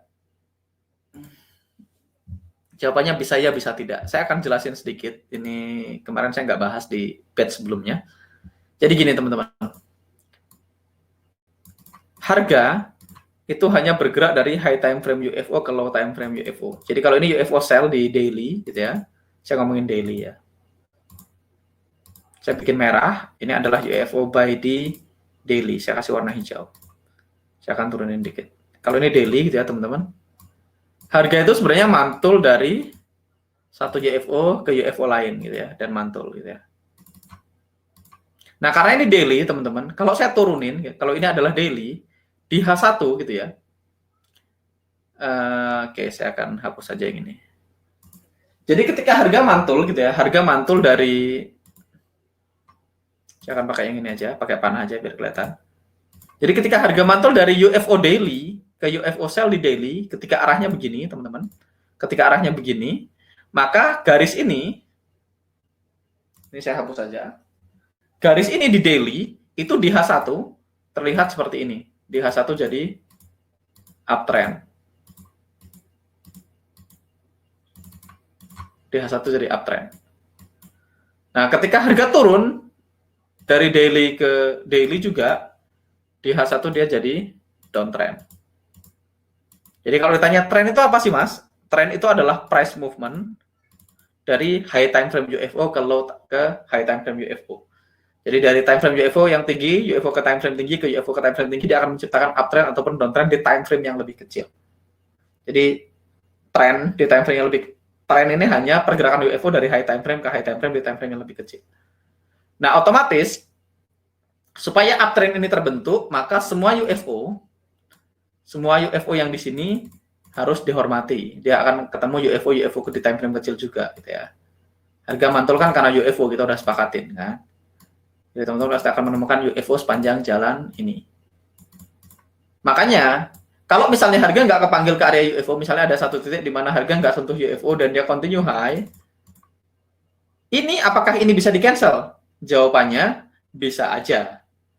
Karena kalau dia nggak kepanggil dan dia sudah nyentuh UFO di time frame daily, kalau misalnya nggak kepanggil dan dia sudah kena langitnya, kita ngomongin daily, di daily, dan dia bergerak turun, maka sekarang kita turunnya dalam down momentum. Jadi kalau ada UFO di tengah, Kalau misalnya kita punya UFO yang kecil-kecil di H1 kan kita punya UFO H1 di sini gitu ya. UFO H1 di sini gitu ya. Kalau harga balik ke UFO yang di sini dalam down momentum, kemungkinan besar ini akan di-cancel sama institusi. Tapi beda cerita kalau kita punya UFO yang sudah lama, tapi dia berada inside this big UFO gitu ya. Misalnya saya punya UFO lain yang di dalam situ, saya kasih kuning gitu ya. Saya punya UFO yang lebih tinggi di sini, ini kemungkinan tidak di-cancel. Jadi tergantung konteksnya. Jadi kalau ada pertanyaan, Mas, kalau ada 2 UFO seperti ini, yang atas sama yang bawah, yang mana yang diambil? Tergantung konteksnya. Kalau dia di dalam tren, maka yang atas yang diambil. Tapi kalau counter trend, kemungkinan besar dua-duanya akan ditembus. Counter trend ini dalam artian tren ini adalah kita transaksi di tengah sini. Tren ini adalah ketika kita transaksi di tengah. Di antara UFO ke UFO di high time frame. Jadi kalau kita trading di lower time frame, ya, di time frame yang lebih rendah. Mudah-mudahan itu menjawab, teman-teman. Nih, kalau bingung banget, nggak apa-apa, pelan-pelan, nanti diulang aja videonya, mudah-mudahan kejawab. Kalau teman-teman sudah ketemu banyak kasus, nanti teman-teman akan kejawab gitu ya. Nanti teman-teman akan kejawab. Alright.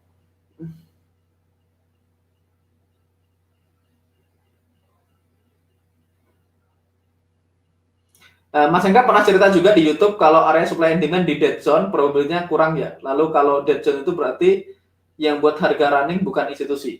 Jadi gini, dead zone, kalau dead zone bukan institusi. Jadi base kan candle itu udah bahas kemarin. Kalau candle panjang-panjang gitu ya, itu udah pasti kosong. Kalau candle hijau kayak gini udah pasti kosong. Candle merah kayak gini udah pasti kosong. Candle yang Marubozu kayak gini udah pasti kosong. Nah, candle kecil adalah candle yang ekornya lumayan panjang gitu ya. Candle kecil. Lama-lama saya bisa gambar candle nih, lumayan juga kan. Candle kecil ini biasanya adalah institusi. Tapi candle kecil ini ada 2 kemungkinan. Kemungkinan 1, institusi lagi accumulation order, bentuknya kayak gini, atau dead zone.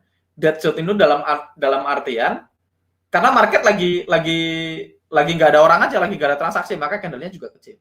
Jadi candle kecil bisa alasan. Kedua, kayak gini teman-teman, candle Marubozu ini juga kemungkinannya 2. Kemungkinan pertama, candle Marubozu ini terjadi. Ingat, saya udah bahas, harga jatuh alasannya cuma 1, karena bayarnya 0. Harga naik alasannya cuma 1, karena sellernya 0. Seller 0 atau buyer 0 itu bisa terjadi karena 2 kemungkinan. Kemungkinan pertama terjadi karena ada order sell yang sangat besar sampai ngabisin bayar, maka harganya jatuh gitu ya.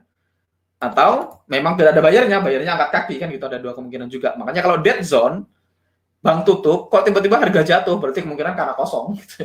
Bukan karena ada institusi nge-sell gitu. Karena di dead zone kan jam-jam bank tutup, kalau bank tutup ya berarti institusi juga nggak nge-sell kan gitu ya. Makanya institusi yang terjadi dead zone itu lower probability.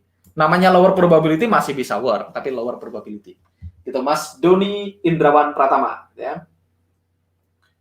Berapa jam sekali kita cek charting untuk swing trader? Biasanya saya akan ngecek chart sekali gini, biasanya saya akan pakai 4 kali edge time frame. Ngeceknya. Artinya apa? Kalau saya entry di 55 gitu ya, kalau saya entry di 55, maka setiap 4 jam saya cek. Gampangnya gitu. Kalau teman-teman entry-nya di berapa? Kalau teman-teman entry-nya di M15 gitu ya. Ini edge time frame yang saya bilang, maka biasanya ceknya 1 jam sekali. Ini saya ya, teman-teman boleh contek. Jadi kalau karena saya tipenya adalah trading di 55 gitu ya, saya akan trading di 55, maka saya akan ngeceknya 4 jam sekali. 4 jam sekali itu biasanya saya akan cek setiap close candle H4 gitu ya. Yang ngecek saya atau order taker. Kadang-kadang bukan saya, kadang-kadang order taker yang ngecek. Begitu kira-kira. Oke. Mas, kalau itu sudah take profit, apakah dari take profitnya itu meninggalkan area UFO? Yes. Kalau dia take profit, ya harga turun. Kalau dia buy, begitu take profit, harga turun juga. Gitu ya. Karena take profit kan adalah sell-nya, kebalikannya. Oke, apa syaratnya, Mas? Nanti ya. harga nyampe berapa, Mas? Saya belinya berapa ya? Let me check. Saya akan kasih tahu kalau teman-teman beli, tapi nggak usah beli sih, nanti tak kasih aja. Namanya Go Expanded apa ya? Sebentar.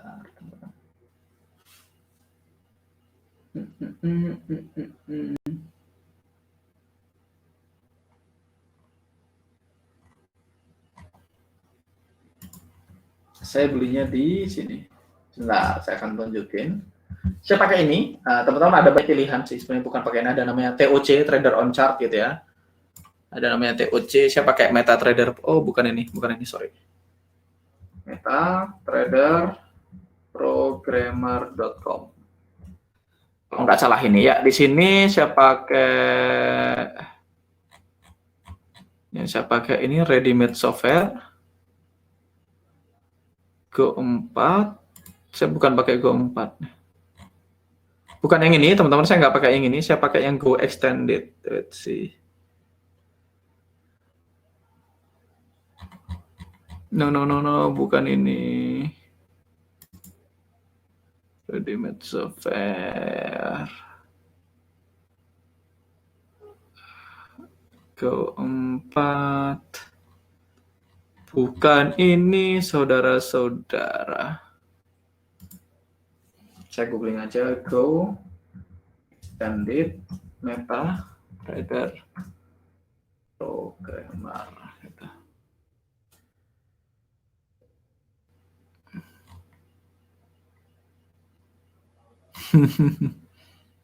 Bukan Go. Kalau goodbye order window.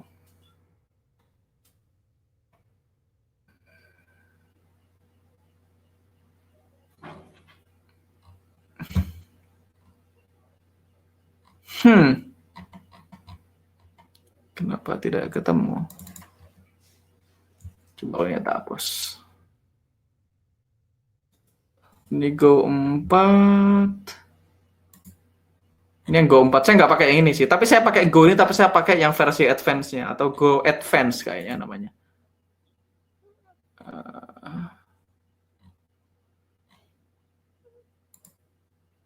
Kayaknya nggak tahu, saya belinya udah lupa lagi. Saya pakainya Go Advance gitu ya.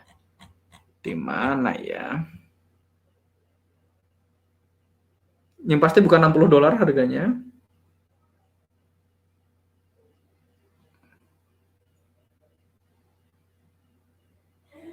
Jadi ini juga bisa dipakai, teman-teman. Ini yang normal, Go yang ini, yang saya pakai script lebih banyak, lebih kompleks lagi. Tapi saya pakai namanya Go. Saya pakai dari perusahaan yang sama, dari MetaTraderProgrammer.com, tapi dia nggak cantumin di sini. Atau saya coba Go aja. Kalau Go, oh ini kayaknya.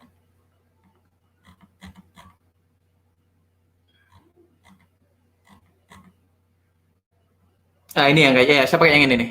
Saya pakai ini. Harganya $120 kalau teman-teman mau beli. $120 kalau teman-teman mau beli, harganya $100. Saya pakai Go. Yang ini namanya Go apa? Ini namanya Go versi apa? Kalau ini dia pakai line-line kayak gini. Jadi teman-teman bisa, ada banyak hal yang teman-teman bisa lakuin. Yang pertama, ini ada scriptnya untuk opening dan closing market or pending order ini. Terus teman-teman bisa pakai simultaneous orders gitu ya. Open as many order as you want. Each order can be handled individually. Go keeps them all separate gitu ya. Kita bisa pakai preset value lot size, stop loss dan take profit. Kita bisa set stop loss dan take profit visually before you enter. Kita bisa pakai line. Kita bisa adjust stop loss dan take profit with mouse after you enter gitu. Jadi kita geser. Terus dia punya advanced money management gitu ya, bisa pakai tipe 0, pakai fixed lot size, bisa pakai tipe 1. Tipe 1 ini bisa pakai risk amount, terus kita bisa pakai persen gitu ya, kita bisa macam-macam. Ini pakai persen, ini pakai amount gitu ya, ada tipe 3. Kita yang tentukan lot size-nya misalnya open 0,3 gitu ya. Terus misalnya kita ada shortcut untuk increase atau decrease risk gitu. Kita bisa punya banyak macam-macam ini, teman-teman bisa lihat. Kita bisa punya 3 take profit dan 3 stop loss gitu ya.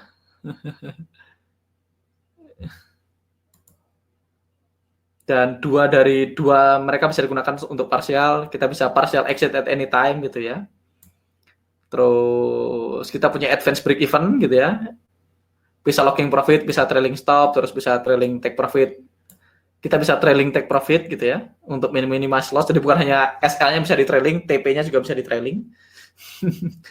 Kita punya virtual stop loss dan take profit gitu ya. Kita bisa operate on stealth mode. Jadi stealth mode ini kalau brokernya punya stop loss hunter gitu ya. Kalau brokernya adalah stop loss hunter, kita bisa pakai stealth mode gitu ya. Jadi stop loss sama TP-nya tidak kelihatan. Ya, jadi brokernya nggak bisa lihat SL sama TP kita gitu ya.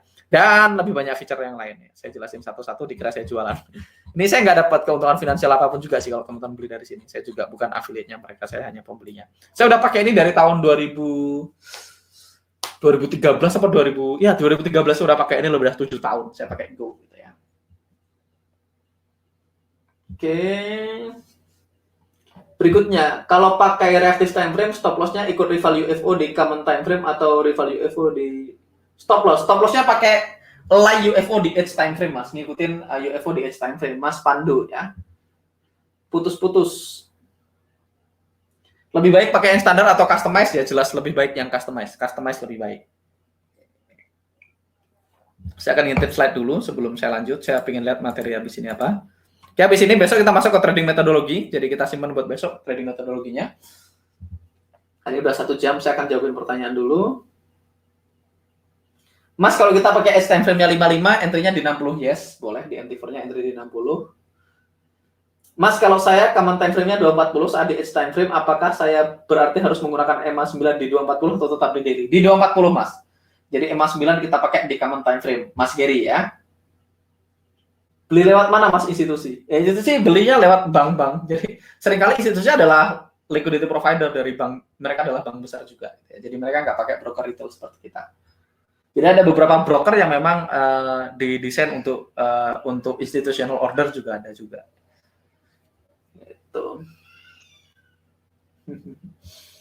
Mas Angga dulu pernah sampaikan bahwa indikator volume di decentralized market tidak mempunyai arti. Apakah itu artinya di centralized market seperti stock volume bisa memberikan informasi yang berarti ke kita? Yes, Mas Wahyu, betul. Jadi kalau di spot forex gitu ya, spot forex artinya decentralized market, volume itu nggak ada gunanya. Karena 2 alasan. Pertama, nggak ada satu orang yang bisa bilang volume spot forex hari ini berapa. Karena ada transaksi di mana-mana, transaksinya beda-beda. Dan kedua, volume yang teman-teman lihat di MT4 gitu ya, indikator teman-teman, volume itu hanya merefer pada volume yang terjadi di broker tersebut. Sedangkan volume yang terjadi di broker tersebut, itu nggak ada apa-apanya dibanding volume secara umum. Sedangkan kalau kita trading centralized market, maka kita bisa pakai volume. Volume di centralized market ada gunanya. Gunanya juga bukan untuk UFO sih, gunanya sebenarnya cuma untuk apakah ini adalah day trading, day session, ataupun overnight session, itu penting. Jadi volume itu digunakan untuk melihat apakah dia terjadi di day session atau overnight session. Tapi secara umum, kalau kita ngomongin di decentralized market, yes, sedikit ada gunanya, gitu ya. Sekali lagi nggak terlalu signifikan juga. Mas, kalau misalnya banyak retail trader menggunakan strategi UFO ini, apakah ada efeknya buat institusi? Mostly enggak sih, tergantung banyaknya berapa. Mostly enggak akan terlalu, karena sekali lagi, institusi sama retail itu perbandingannya bumi dan langit, teman-teman. Semua retail digabungin jadi satu juga nggak lebih gede dari institusi. Apalagi kalau sebagian kecil retail trader cuma. Dari jumlah trader di Indonesia sama yang pakai UFO itu nggak sebanyak itu yang pertama. Jadi nggak akan terlalu ngaruh. Kedua, UFO itu bukan strategi yang digunakan oleh institusi. Jadi institusi tidak trading berdasarkan unfilled order. Institusi trading berdasarkan apapun aturan trading dia.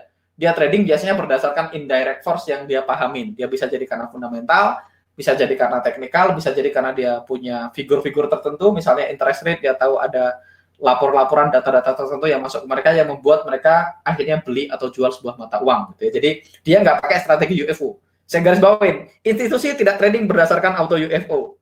Dan dia juga tidak trading berdasarkan UFO. Jadi yang nanya, Mas, institusi tradingnya pakai supply and demand? Enggak, institusi itu supply and demand.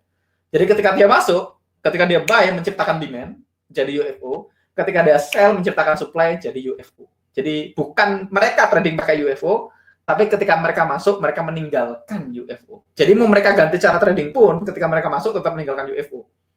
Jadi itu yang perlu dipahami. Jadi dia bilang, Mas, takutnya institusi ganti cara trading dong kalau kita tahu. Ya kalau dia ganti pun, setiap kali dia masuk tetap akan menciptakan UFO. Jadi UFO itu hanya akibat dari institusi masuk. Bukan institusi masuk berdasarkan UFO, gitu. Jangan dibalik. Oke. Mas Hendra JJK trading future maka baiknya dengan customize atau standar? Kalau future sebaiknya customize. Forex juga sebaiknya customize. Tapi kalau forex antara customize dan standar tidak terlalu signifikan. Di 240 atau 21 Jumat boleh nginep nggak, Mas? Saran saya jangan, tapi boleh sih, sah-sah aja sih sebenarnya.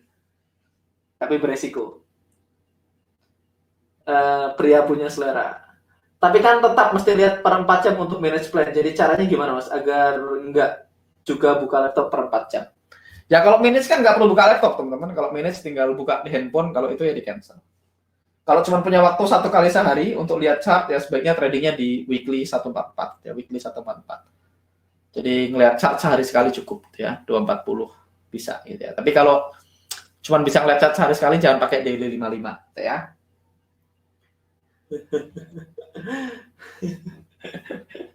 Ini pada ketawa. Wah, ngapain saya sekolah dulu ya, Mas? Sekolah untuk apa ya? Mas, suku Indian kursus musiknya di tangganadamusik.com bukan ya? Mas. Note tujuan awal.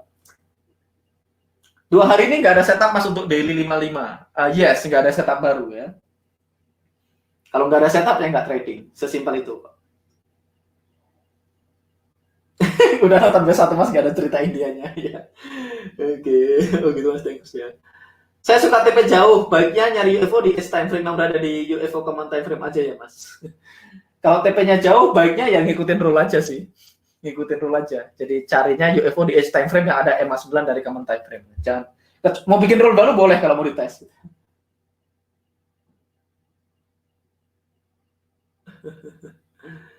Mas, bukannya kalau bayar atau seller di harga nggak bergerak? Mas, bukannya kalau bayar dan seller harga nggak bergerak? Iya, kalau bayar dan sellernya dalam kondisi balance, harganya nggak bergerak. Makanya ketika institusi lagi akumulasi, dia lagi beli kan, berarti dia beli ada sellernya. Makanya harganya nggak bergerak. Begitu sellernya habis, baru dia rally. Begitu bayarnya habis, baru dia drop. Gitu ya. Jadi kalau bayar dan sellernya seimbang, namanya balance. Tidak mungkin seimbang, teman-teman. Tidak pernah bayar dan seller itu seimbang. Makanya saya nyebutnya relatif balance. Ya, cenderung seimbang. Dan ada imbalance. Imbalance atau tidak seimbang. Nah, tidak seimbang itu ada dua. Ada yang tidak seimbang, ada yang significant imbalance, yang benar-benar jomplang. Nah, kita maunya yang jomplang itu. Jadi kita maunya significant unfilled order atau significant imbalance. Kita yang mau yang signifikan. Jadi tidak semua UFO kita sikat. Nanti kita akan bahas cara milahnya besok begitu masuk ke metodologi. Ya. Oh, udah dapat tools lagi dari Mas Duyan. Maksudnya ceknya di mana Mas? Ceknya tetap di edge time frame Mas. Ngeceknya 4 jam sekali maksudnya. Wih, sangar broker nggak tahu SL dan TP. Ya itu namanya stealth mode. Jadi brokernya nggak tahu SL dan TP kita. Tapi software kita tahu. Jadi begitu sentuh SL. Jadi kalau brokernya SL Hunter itu bisa dihindari dengan tools tadi, dengan Go namanya, Go Extended itu namanya.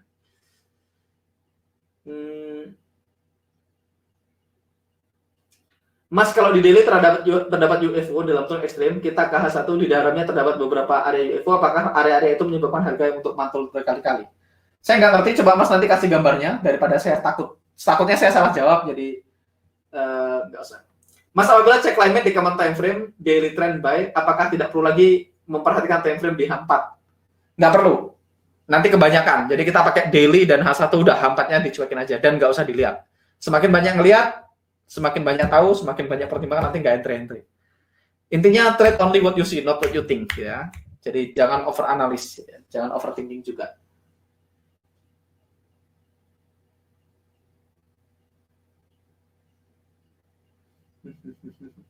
Mas Vicky Fendi, Mas, institusi itu beli di harga murah, jual di harga mahal, tapi institusi trading pakai uang nasabah. Ya, institusi kadang pakai uang nasabah, kadang pakai duit dia sendiri. Tapi secara umum harga rata-rata itu bukan harga rata-rata itu murah loh teman-teman. Oke, saya akan kasih contoh chart. Saya akan masukkan chart. Saya akan masukkan chart teman-teman.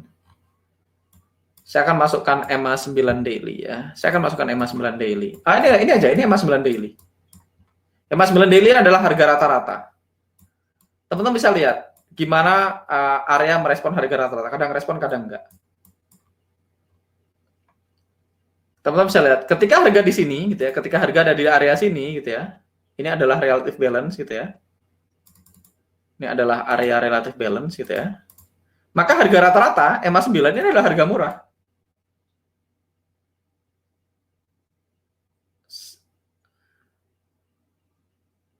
Harga rata-rata harga murah di dalam tren. Tapi institusi juga beli di extreme low gitu ya. Makanya kalau saya pakai yang kemarin gitu ya, mana ya? Institusi itu juga extreme low. Teman-teman bisa lihat, harga emas sebenarnya harga rata-rata. Dibandingkan dengan keseluruhan harga ini murah nggak? Murah dong. Harga udah pernah sampai ke atas ini tuh. Walaupun ini kita tahu, ini mantul karena ada ini, karena ada area UFO ini kan, rally base rally yang terjadi berkali-kali.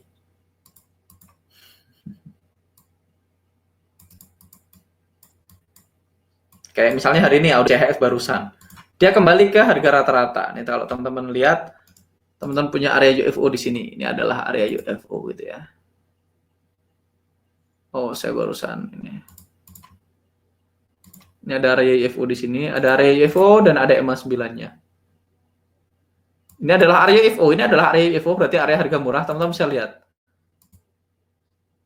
Harga mantul di sini, kesentuh di sini dia mantul sekali. Di sentuhan kedua dia juga mantul. Ini saya udah 1:1 kayaknya. Coba kalau saya munculin UFO-nya, mana UFO. Boom. Let me check. Saya akan mundurin dikit ke sini. Kita tunggu magic-magicnya. Oh, dia nggak gambar area ini ya. Oh ya, dia nggak gambar karena harga udah masuk cukup dalam. Jadi teman-teman bisa lihat sebenarnya ini adalah rally base rally gitu ya. Ini adalah rally base rally. Ini ada area UFO di sini. Ini ada area UFO, tapi nggak kelihatan karena harga sudah quick retest. Dia udah quick retest, dia udah masuk ke sentuh ke flying saucer-nya, maka nggak digambar lagi sama auto UFO.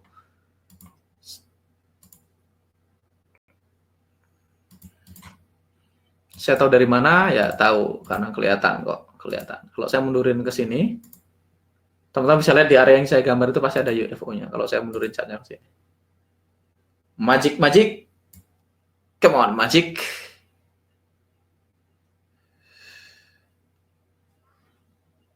Kok nggak muncul?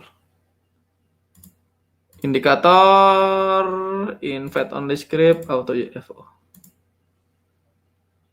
Oh, dia nggak gambar dia, bisa-bisanya. Apa karena belum close candle-nya?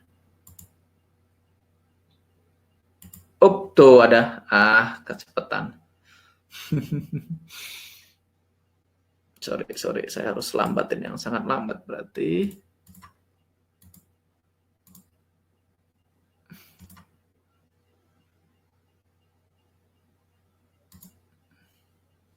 Ini dia belum close candle, begitu dia close nanti ada UFO-nya. Come on. Itu tadi, teman-teman bisa lihat tadi ada UFO-nya. Dia kesentuh, dia udah nggak fresh, gitu ya. Udah nggak fresh. Jadi ada UFO-nya. Makanya UFO itu tetap bekerja. Tadi teman-teman lihat ini rally besar ini ada UFO-nya, cuman karena dia nyentuh harga masuk, kena ini jadi UFO-nya hilang. Ya. Dan kalau kita lihat harga balik ke situ, mantul, kena sekali UFO-nya, ini adalah pantulan kedua. Dan sekarang EMA-nya ada di dalam. Ini pantulan keduanya, gitu ya. Ini pantulan keduanya. Kalau misalnya teman-teman ada yang entry di sini, ini udah 1:1 harusnya. 6586, 6581. Kalau teman-teman nggak bisa lihat ini, nggak apa-apa, ini butuh sedikit advance gitu ya. Kalau beberapa teman-teman alumni mungkin bisa lihat, kalau sekarang belum bisa, karena butuh sedikit advance, gitu. Di 55 nggak kelihatan ya, di 60. Sedikit advance kayaknya, ini sudah 1:1. Ya, jadi EMA 9 itu termasuk harga murah karena adalah harga unfilled order. Karena kan yang kita pakai EMA 9 adalah EMA 9 daily. EMA 9 daily yang kita entry-in di, kita nggak entry di sini. Ini kan kita pakai untuk ngecek common time frame. Karena orang umum akan bilang kalau harga di atas EMA, maka jadi EMA itu juga kita sebut sebagai harga rata-rata atau harga mahal, harga murah juga bisa. Jadi kayak misalnya dulu waktu di MTA gitu ya, saya belajar pakai EMA. Jadi saya tradingnya pakai 4 EMA, saya pakai EMA 200, EMA 100 gitu ya. Dan EMA itu adalah harga rata-rata harga murah, gitu ya. Rata-rata harga murah. Jadi kayak misalnya gini, kalau emas harga rata-rata kan bergerak teman-teman. Kalau emas sekarang harganya 700, begitu jadi 800, maka 700 jadi harga murah. Begitu harga balik ke 700, naik ke 800 terus tembus ke 900, maka 800 itu jadi harga murah berikutnya. Jadi harga murahnya udah bukan 700, tapi 800 udah harga murah karena dia udah break ke 900. Begitu 900 koreksi ke 100, ke 800 terus nembus ke 1 juta, maka 900 adalah jadi harga murah berikutnya. Jadi mudah-mudahan itu ya, mudah-mudahan nggak bingung ya. Yang dicek di common time frame apa edge time frame Mas? Itu cek PO apa cek yang sudah jalan? Ya tergantung Mas, cek PO sama cek yang sudah jalan dua-duanya dicek. Dua-duanya dicek. Tapi kan common-nya kan kemungkinan besar nggak berubah. Makanya yang dicek edge-nya gitu ya. Oke. Mas, bukannya volume di tradingan sama institusi ngaruh ke seberapa banyak lawan yang diperlukan institusi untuk ngabisin PO institusi? Enggak Mas. Volume itu nggak ngaruh karena volume merefer transaksi yang sudah terjadi. Jadi volume itu merefer sama transaksi yang sudah terjadi. Ingat, yang kita pikirkan bukan yang sudah terjadi, tapi berapa sisanya. Makanya volume nggak terlalu penting. Karena kalau misalnya gini, harga bolak-balik kayak gini, ini artinya volumenya tinggi. Karena volume itu merefer traded unit yang sudah ditransaksikan. Ingat, volume adalah unit yang sudah ditransaksikan. Berarti volume itu merecord fill order, bukan merecord unfill order. Jadi volume itu bukan berapa order yang ditaruh ya. Volume adalah transaksi yang sudah terjadi. Jadi dengan kata lain, volume adalah order yang sudah ke-fill. Makanya kalau volumenya tinggi, berarti sudah banyak order yang ke-fill. Kalau udah banyak order yang ke-fill, berarti sisa UFO-nya sedikit. Makanya ditembus. Coba saya masukkan volume. Indikator, ada volume di sini.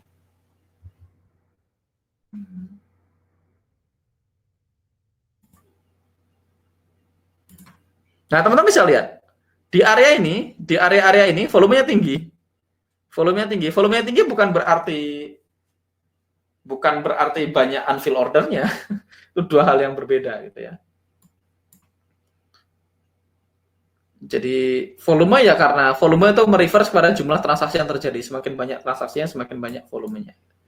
Jadi kalau saya ke 60 misalnya, teman-teman bisa lihat di sini volumenya tinggi, tapi di sini nggak ada apa-apa tuh, harga tembus gitu aja dan memang nggak ada apa-apa di sini. Gitu, Mas Denny tadi. Mas, kalau take profit institusi meninggalkan UFO juga, berarti kita marking areanya, di area tersebut nggak ada PO institusi. Ya, si UFO akan tetap marking, makanya kita perlu pakai common time frame, makanya kita perlu punya metodologi, bukan semua UFO disikat gitu ya. Oke.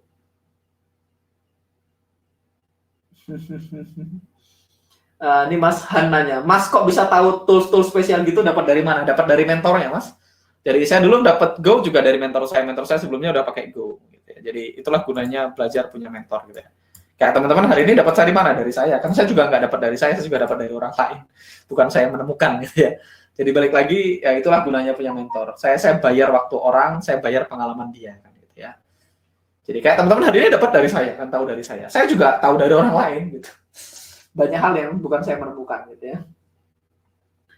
Mas, apakah semua edge time frame kita cek untuk melihat peluang entry? Maksudnya semua edge time frame itu apa? Mas Rudianto. Tentukan stylenya dulu, Mas mau tipe apa gitu ya. Jangan dilihat semuanya, nanti malah over trading. Banyak pemula tuh biasanya dia ngecek semua tuh, dia akan ngecek. Dia akan ngecek 5 menit, 15, 60, 40 daily. Mabok. Nanti mabok gitu ya.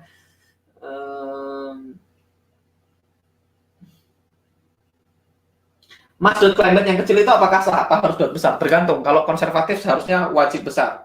Tapi kalau agresif ya kecil juga sah-sah aja. Nanti itu pilihan. Nanti kalau teman-teman nonton di Playbet 1, teman-teman akan saya bahas nanti kreatif, konservatif sama agresif itu kita akan bahas juga nanti ya. Sabar.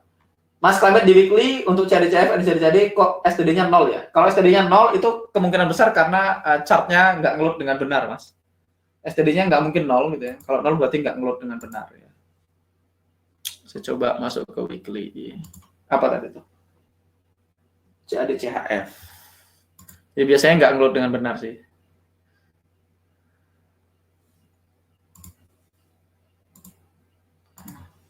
CAD CHF. Saya ada tuh. Oh, STD-nya 0 ya. STD-nya 0. STD-nya 0 ini berarti dia datanya error. Waktu dia ngeload ke belakang ada yang bermasalah gitu ya. NZD CAD. Ini juga 0. Nah, kalau 0 kayak gini gimana Mas sikapnya Mas? Kira-kira aja. Kalau saya biasanya batasannya 6. Kalau dia di bawah 6 masih saya sikat, di atas 6 7 dulu saya udah hati-hati gitu aja. Karena biasanya kita udah tahu rata-rata climate itu 6 7 gitu ya. Jadi saya pakai itu aja. Kalau misalnya ini. Ini karena terjadi karena dia nggak ngeload dengan benar. Kalau misalnya data centernya saya ganti, misalnya saya ganti yang jadi CAD gitu ya. Misalnya saya ganti ke apa? Misalnya saya ganti ke ICE gitu ya. Mungkin dia ngeload.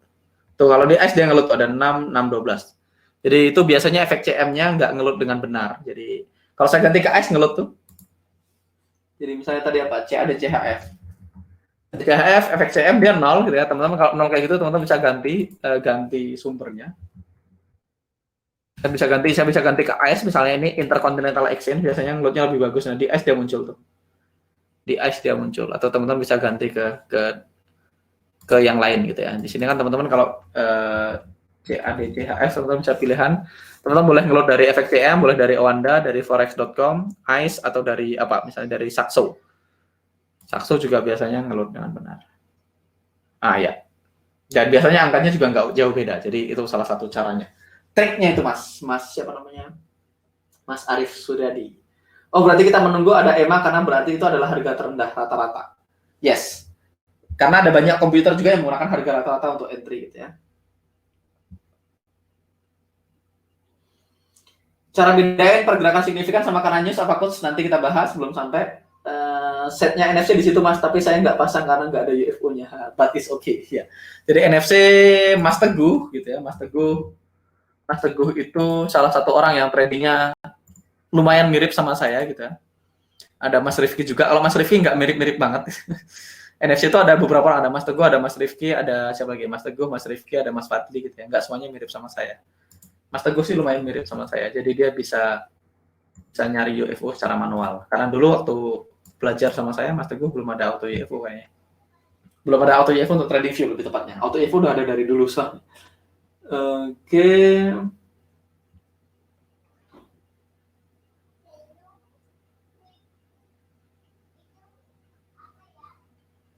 Mas, apa benar kalau harga yang mau masuk Karya Evo terlihat sangat kuat, candle panjang Marubozu tanpa ada perlawanan biasanya akan SL? Enggak juga. Justru kalau masuknya kuat, bagus. Kalau masuknya Marubozu, bagus. Karena Marubozu itu kosong. Jadi kalau harga masuk ke area kita dengan candle yang sangat kuat, Marubozu itu artinya bagus. Artinya bagus. Kita mau clean arrival. Semakin clean arrivalnya, semakin bagus. Contoh, saya ke GBP/AUD. Ya. Kemarin misalnya, apalagi di mana lagi? GBP/AUD, let's see. Apa ya? NZD/JPY apa aja sih? Chart apa aja? Kita akan lihat. NZD/JPY. Kita akan cari UFO aja. Alah, salah lagi. NZD/JPY misalnya saya akan lihat, kita akan matikan aja ini UFO-nya. Jadi kalau arrival-nya kencang, teman-teman, itu justru bagus ya. Kalau arrival-nya kencang, Marubozu biasanya oke. Jadi justru kalau arrival-nya kencang oke, karena Marubozu itu kosong. Jadi kalau arrival-nya oke berarti profit zone-nya kebuka lebar gitu ya. Dan seterusnya. Saya harus nyari areanya, tapi saya nyari yang arrival-nya kencang. Pas nggak ada areanya soalnya. Tapi intinya arrival-nya kencang itu lebih bagus, Mas. Mas Petruswik. Arrival-nya kencang lebih bagus. Volume bisa dipakai untuk menentukan kualitas UFO semakin sedikit berarti masih fresh. Ya balik lagi karena volume itu tadi tidak merepresentasikan semuanya kalau di forex, tapi kalau di future kita nggak pakai volume itu karena ingat volume itu adalah transaksi yang terjadi teman-teman. Yang kita pentingkan kan adalah imbalance-nya, ketidakseimbangannya. Jadi kalau satunya banyak banget juga tetap gede volumenya, nggak selalu kecil. 10.000 lawan 100.000 volumenya gede, tapi imbalance-nya juga gede. 5.000 lawan 4.000 volumenya lebih kecil, tapi imbalance-nya juga kecil, cuma sisa 1.000. Jadi yang penting adalah imbalance-nya, makanya volume tetap nggak begitu penting sih. Jadi volume hanya dipakai untuk menentukan apakah ini day trading session ataupun overnight session. Karena kalau di dalam dead zone itu volumenya kecil. Nah, berarti itu area-area yang tidak bagus. Jadi seperti itu aja kegunaannya, Mas. Nggak ada kegunaan yang aneh-aneh.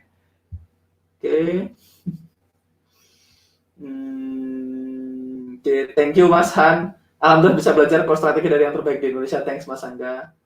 STD0 jangan pakai efek CM, oke. Sebagai swing trader ketika ngecek setiap 4 jam sekali, yang dicek apakah kondisi chart di tempat kita entry atau juga termasuk chart yang lain. Saya biasanya ngecek chart yang lain juga. Oke, teman-teman jangan ada pertanyaan baru. Ini udah selesai ya, udah 1 jam 39 menit.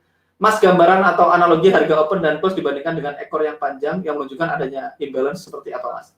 Karena ada candle dengan ekor sangat panjang dengan body kecil, dan kalau panjang logikanya bukan menunjukkan adanya perubahan harga signifikan, Mas. Haji, Mas Fadi, saya nggak ngerti maksud pertanyaannya. Tapi imbalance itu ditandain dengan drop atau rally yang kuat, bukan ekor ya. Jadi imbalance itu ditandain dengan dropnya, bukan ekornya. Sekali lagi, imbalance itu ditandain dengan harga drop atau rally sangat kuat dari suatu area. Itu namanya imbalance. Jadi contoh, ini kan harga balance nih, rally, base gitu ya. Begitu tiba-tiba harga rally sangat kuat dari sebuah area, ini bukti imbalance-nya adalah rally-nya. Jadi bukan ekornya, jadi nothing to do dengan ekor.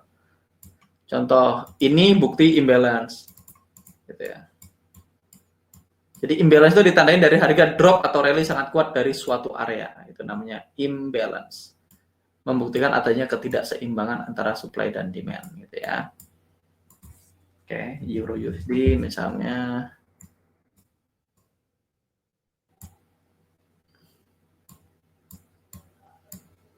Jadi ini kayak gini nih namanya imbalance.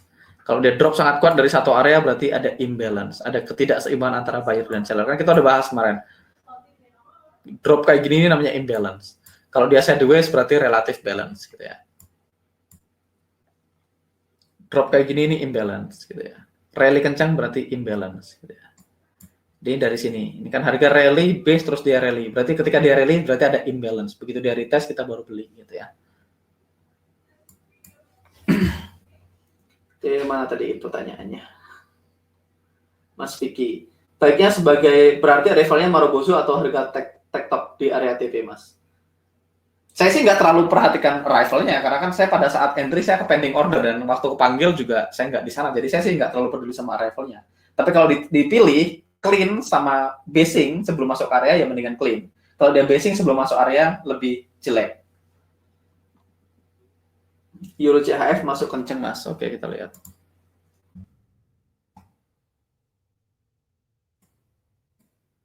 Euro CHF masuk kenceng. Oke, Euro CHF masuknya kenceng, yes. Problemnya apa? Mantul kok itu. Ini UFO-nya di sini. UFO-nya di situ. Ini gede banget sih. Gitu. Tapi ini kan UFO-nya di sini. Ini drop base terus dia rally. Mungkin chartnya akan ngambil UFO-nya sampai ke sini. Tapi ini ada UFO di sini. Drop base rally. Kalau saya pindah ke 60. Ini UFO-nya di situ. Oke, kok nggak ada masalah. Ini saya akan replay aja. Nah, tetap saya lihat UFO-nya dia ngambilnya segitu ya. Ambilnya lebih lebar. Si auto UFO-nya ngambilnya segini. Dari sini ke sini. EMA 9-nya di situ gitu ya, ada EMA-nya.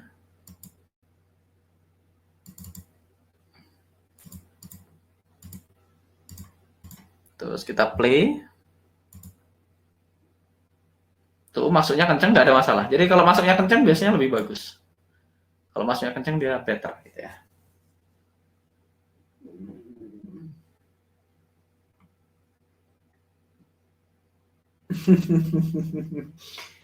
Oke, Mas, kita punya planning running di TF55 itu kan sudah di MT4. Nah, kita ceknya per 4 jam. Ceknya di mana? Di 55 atau di edge time frame 240? Ya, kalau di 55 berarti ngeceknya di 55. Kalau di MT4 yang ceknya di 60. 55 dan 60 nggak terlalu banyak berbeda. Nanti nanti kalau teman-teman udah latihan terus-menerus, teman-teman akan terbiasa kok. Teman-teman akan terbiasa. Jadi saya kan udah trading lebih dari 8 tahun gitu ya. Jadi 8 tahun lah kalau lebih. 7 tahun sampai 8 tahun saya udah trading dan saya udah pakai UFO sebanyak. Saya pakai UFO dari 2017, saya udah 3 tahun trading berdasarkan UFO dan saya sudah lihat ribuan transaksi, makanya ya teman-teman kayak saya bisa lihat yang orang lain biasanya nggak lihat, kayak misalnya ini drop base drop. Jadi drop base drop ini imbalance-nya. Begitu drop berarti ada imbalance di sini, makanya dia retest terus dia continue down gitu ya. Dia berhenti di mana? Berhenti di area UFO berikutnya. Jadi harga kan cuma mantul dari satu UFO ke UFO lain. Cuman kalau jaraknya terlalu dekat, nanti profit zone-nya nggak ada. Jadi makanya nanti kita akan belajar pelan-pelan. Ya. Yang base 2 aktif tanya semua keren. Jadi base 2 memang banyak pertanyaan, jadi lebih panjang terus. Oke, terima kasih 2 jam lebih share ilmu dari ini di Instagramnya STM keajaiban saya dapat hari ini. Karena nggak banyak orang yang mau berbagi ilmu, Mas. Banyak kok yang mau berbagi ilmu. Maksudnya gini teman-teman, saya sampai di titik saya hari ini karena ada banyak orang yang mau berbagi ilmu. Jadi saya bersyukur ada banyak orang-orang yang trader-trader sukses di luar sana mau membuka diri untuk bikin kelas bagi ilmu. Saya sangat bersyukur. Saya sampai di titik hari ini ya karena ada orang-orang hebat yang mau membagi ilmunya. Dulu saya belajar sama Coach VW, saya belajar sama Stephen Hanaho, saya belajar sama Todd Davis, sama Jeff Benson, orang-orang yang udah trading lebih dari 30 tahun dan mereka masih mau ngajar gitu ya. Bahkan sekelas Larry William juga sampai hari ini masih ngajar. Larry William itu masih ngajar di FX Street. Kalau teman-teman FX Street. Cuman FX Street kayaknya diblok sama Kominfo gitu ya. Oh ya, internet positif. FX Street. Saya punya membernya FX Street. Come on, FX Street. Nah, teman-teman bisa ke fxstreet.com gitu. FX Street, saya punya membershipnya FX Street kayak sekelas Larry William tuh masih ngajar di FX Street sekali. Jose dan beberapa tim prediktif juga pengajar inti di FX Street. Terus saya punya membership FX Street yang premium gitu ya, saya bayar bulanan. Saya juga punya, sekarang ada satu lagi namanya You Can Trade. youcantrade.com ini punya Trade Station ya teman-teman. You Can Trade ini punya Trade Station. Trade Station ini salah satu broker yang cukup gede, ya, broker salah satu yang paling oke, punya trading platform yang paling jos di muka bumi yang pernah kita coba. Salah satunya ya, bukan yang terbaik mungkin. Jadi Trade Station ini broker gede, ya, salah satu broker US broker yang sangat besar itu. Dia trading future dan stock market biasanya. Nah, dia bikin sebuah online trading namanya You Can Trade. Ini pakai Vimeo kayaknya, diblok juga sama pemerintah kita, Vimeo-nya. Makanya saya punya VPN. Saya punya VPN yang berbayar juga, teman-teman. Teman-teman bisa lihat di sini biayanya sebulan $149 per bulan, $149 per bulan dan segala macam. Teman-teman bisa lihat kripto di sini $99 per bulan gitu. Jadi lumayan mahal ya biayanya, sekitar 3 juta sebulan gitu ya. Nah, itu bisa lihat Trade Station support training channels gitu, bisa pakai Trade Station. Teman-teman bisa nonton Trade Station masterclass-nya dan seterusnya gitu ya. You Can Trade ini salah satu orang yang membangun ini juga teman baik saya. Saya kenal baik orang yang di belakang You Can Trade, saya kenal baik orang di belakang FX Street gitu ya. Saya kenal baik senior instrukturnya FX Trade dan senior instrukturnya You Can Trade. Makanya saya punya loginnya You Can Trade, nggak bayar juga sih, dikasih. Ini baru di launching dan saya punya aksesnya juga dan segala macamnya. Kayak ya saya cukup beruntung ada banyak orang-orang luar biasa di luar sana yang orang-orang baik. Di You Can Trade-nya adalah beberapa tenaga pengajarnya itu orang yang sudah 30 tahun lebih trading, pernah punya floor, pernah punya broker, orang-orang top, dan kabar baiknya saya kenal baik dengan mereka. Jadi saya punya akses ke You Can Trade ini secara gratis. Saya dapat punya akses banyak kayak gini gratis. Nggak bayar. Ya, ada banyak yang bayar, tapi dulu dapat gratis karena saya dulu juga spend cukup mahal. Saya dulu bayar menjaga hubungan baik dengan para instruktur, para mentor gitu ya. Dan saya berteman baik dengan mereka di luar trading gitu ya. Dan intinya kita yang penting tulus saja menjaga hubungan baik, berteman gitu. Nanti mereka juga akan membagi banyak hal ke kita gitu ya. Saya dapat akses ke sini. You Can Trade ini ada banyak yang advance gitu ya. Teman-teman bisa lihat ke channelnya, kalau nggak salah channel. Kalau teman-teman harus bayar, kursnya lumayan mahal soalnya. Ada banyak channel di sini. Ada SC Trade, ada Two Roads, ada Tradeology, ada Crypto, ada Predictive juga di sini. Prediktif juga ada di sini. Terus teman-teman bisa lihat ada kursnya, segala macamnya ada di sini. Saya sih nggak takut sharing resource karena menurut saya trading adalah bisnis tanpa persaingan gitu ya teman-teman. Teman-teman mau hari ini profit semua juga nggak ngaruh sama profit saya. Teman-teman MC semua juga nggak ngaruh sama profit saya. Jadi I have nothing to hide. Oke. Mas, kalau mau nanya langsung sama Mas Enggar paling cepat tanya kemana? Ke Instagram. Ke Instagram paling cepat. Saya selalu Mas Enggar dan keluarga, ketulusannya berbagi pasti Tuhan sendiri yang mengganti berlipat. Amin. Oke, thank you teman-teman. Sudah lebih dari 2 jam. Kita akan ketemu besok. Kita akan bahas trading metodologi. Jadi pastikan teman-teman besok siapin energi yang full dan siapin catatan. Ya, saya Dwi Enggar pamit dan sampai ketemu di live berikutnya. See you on another live and bye-bye.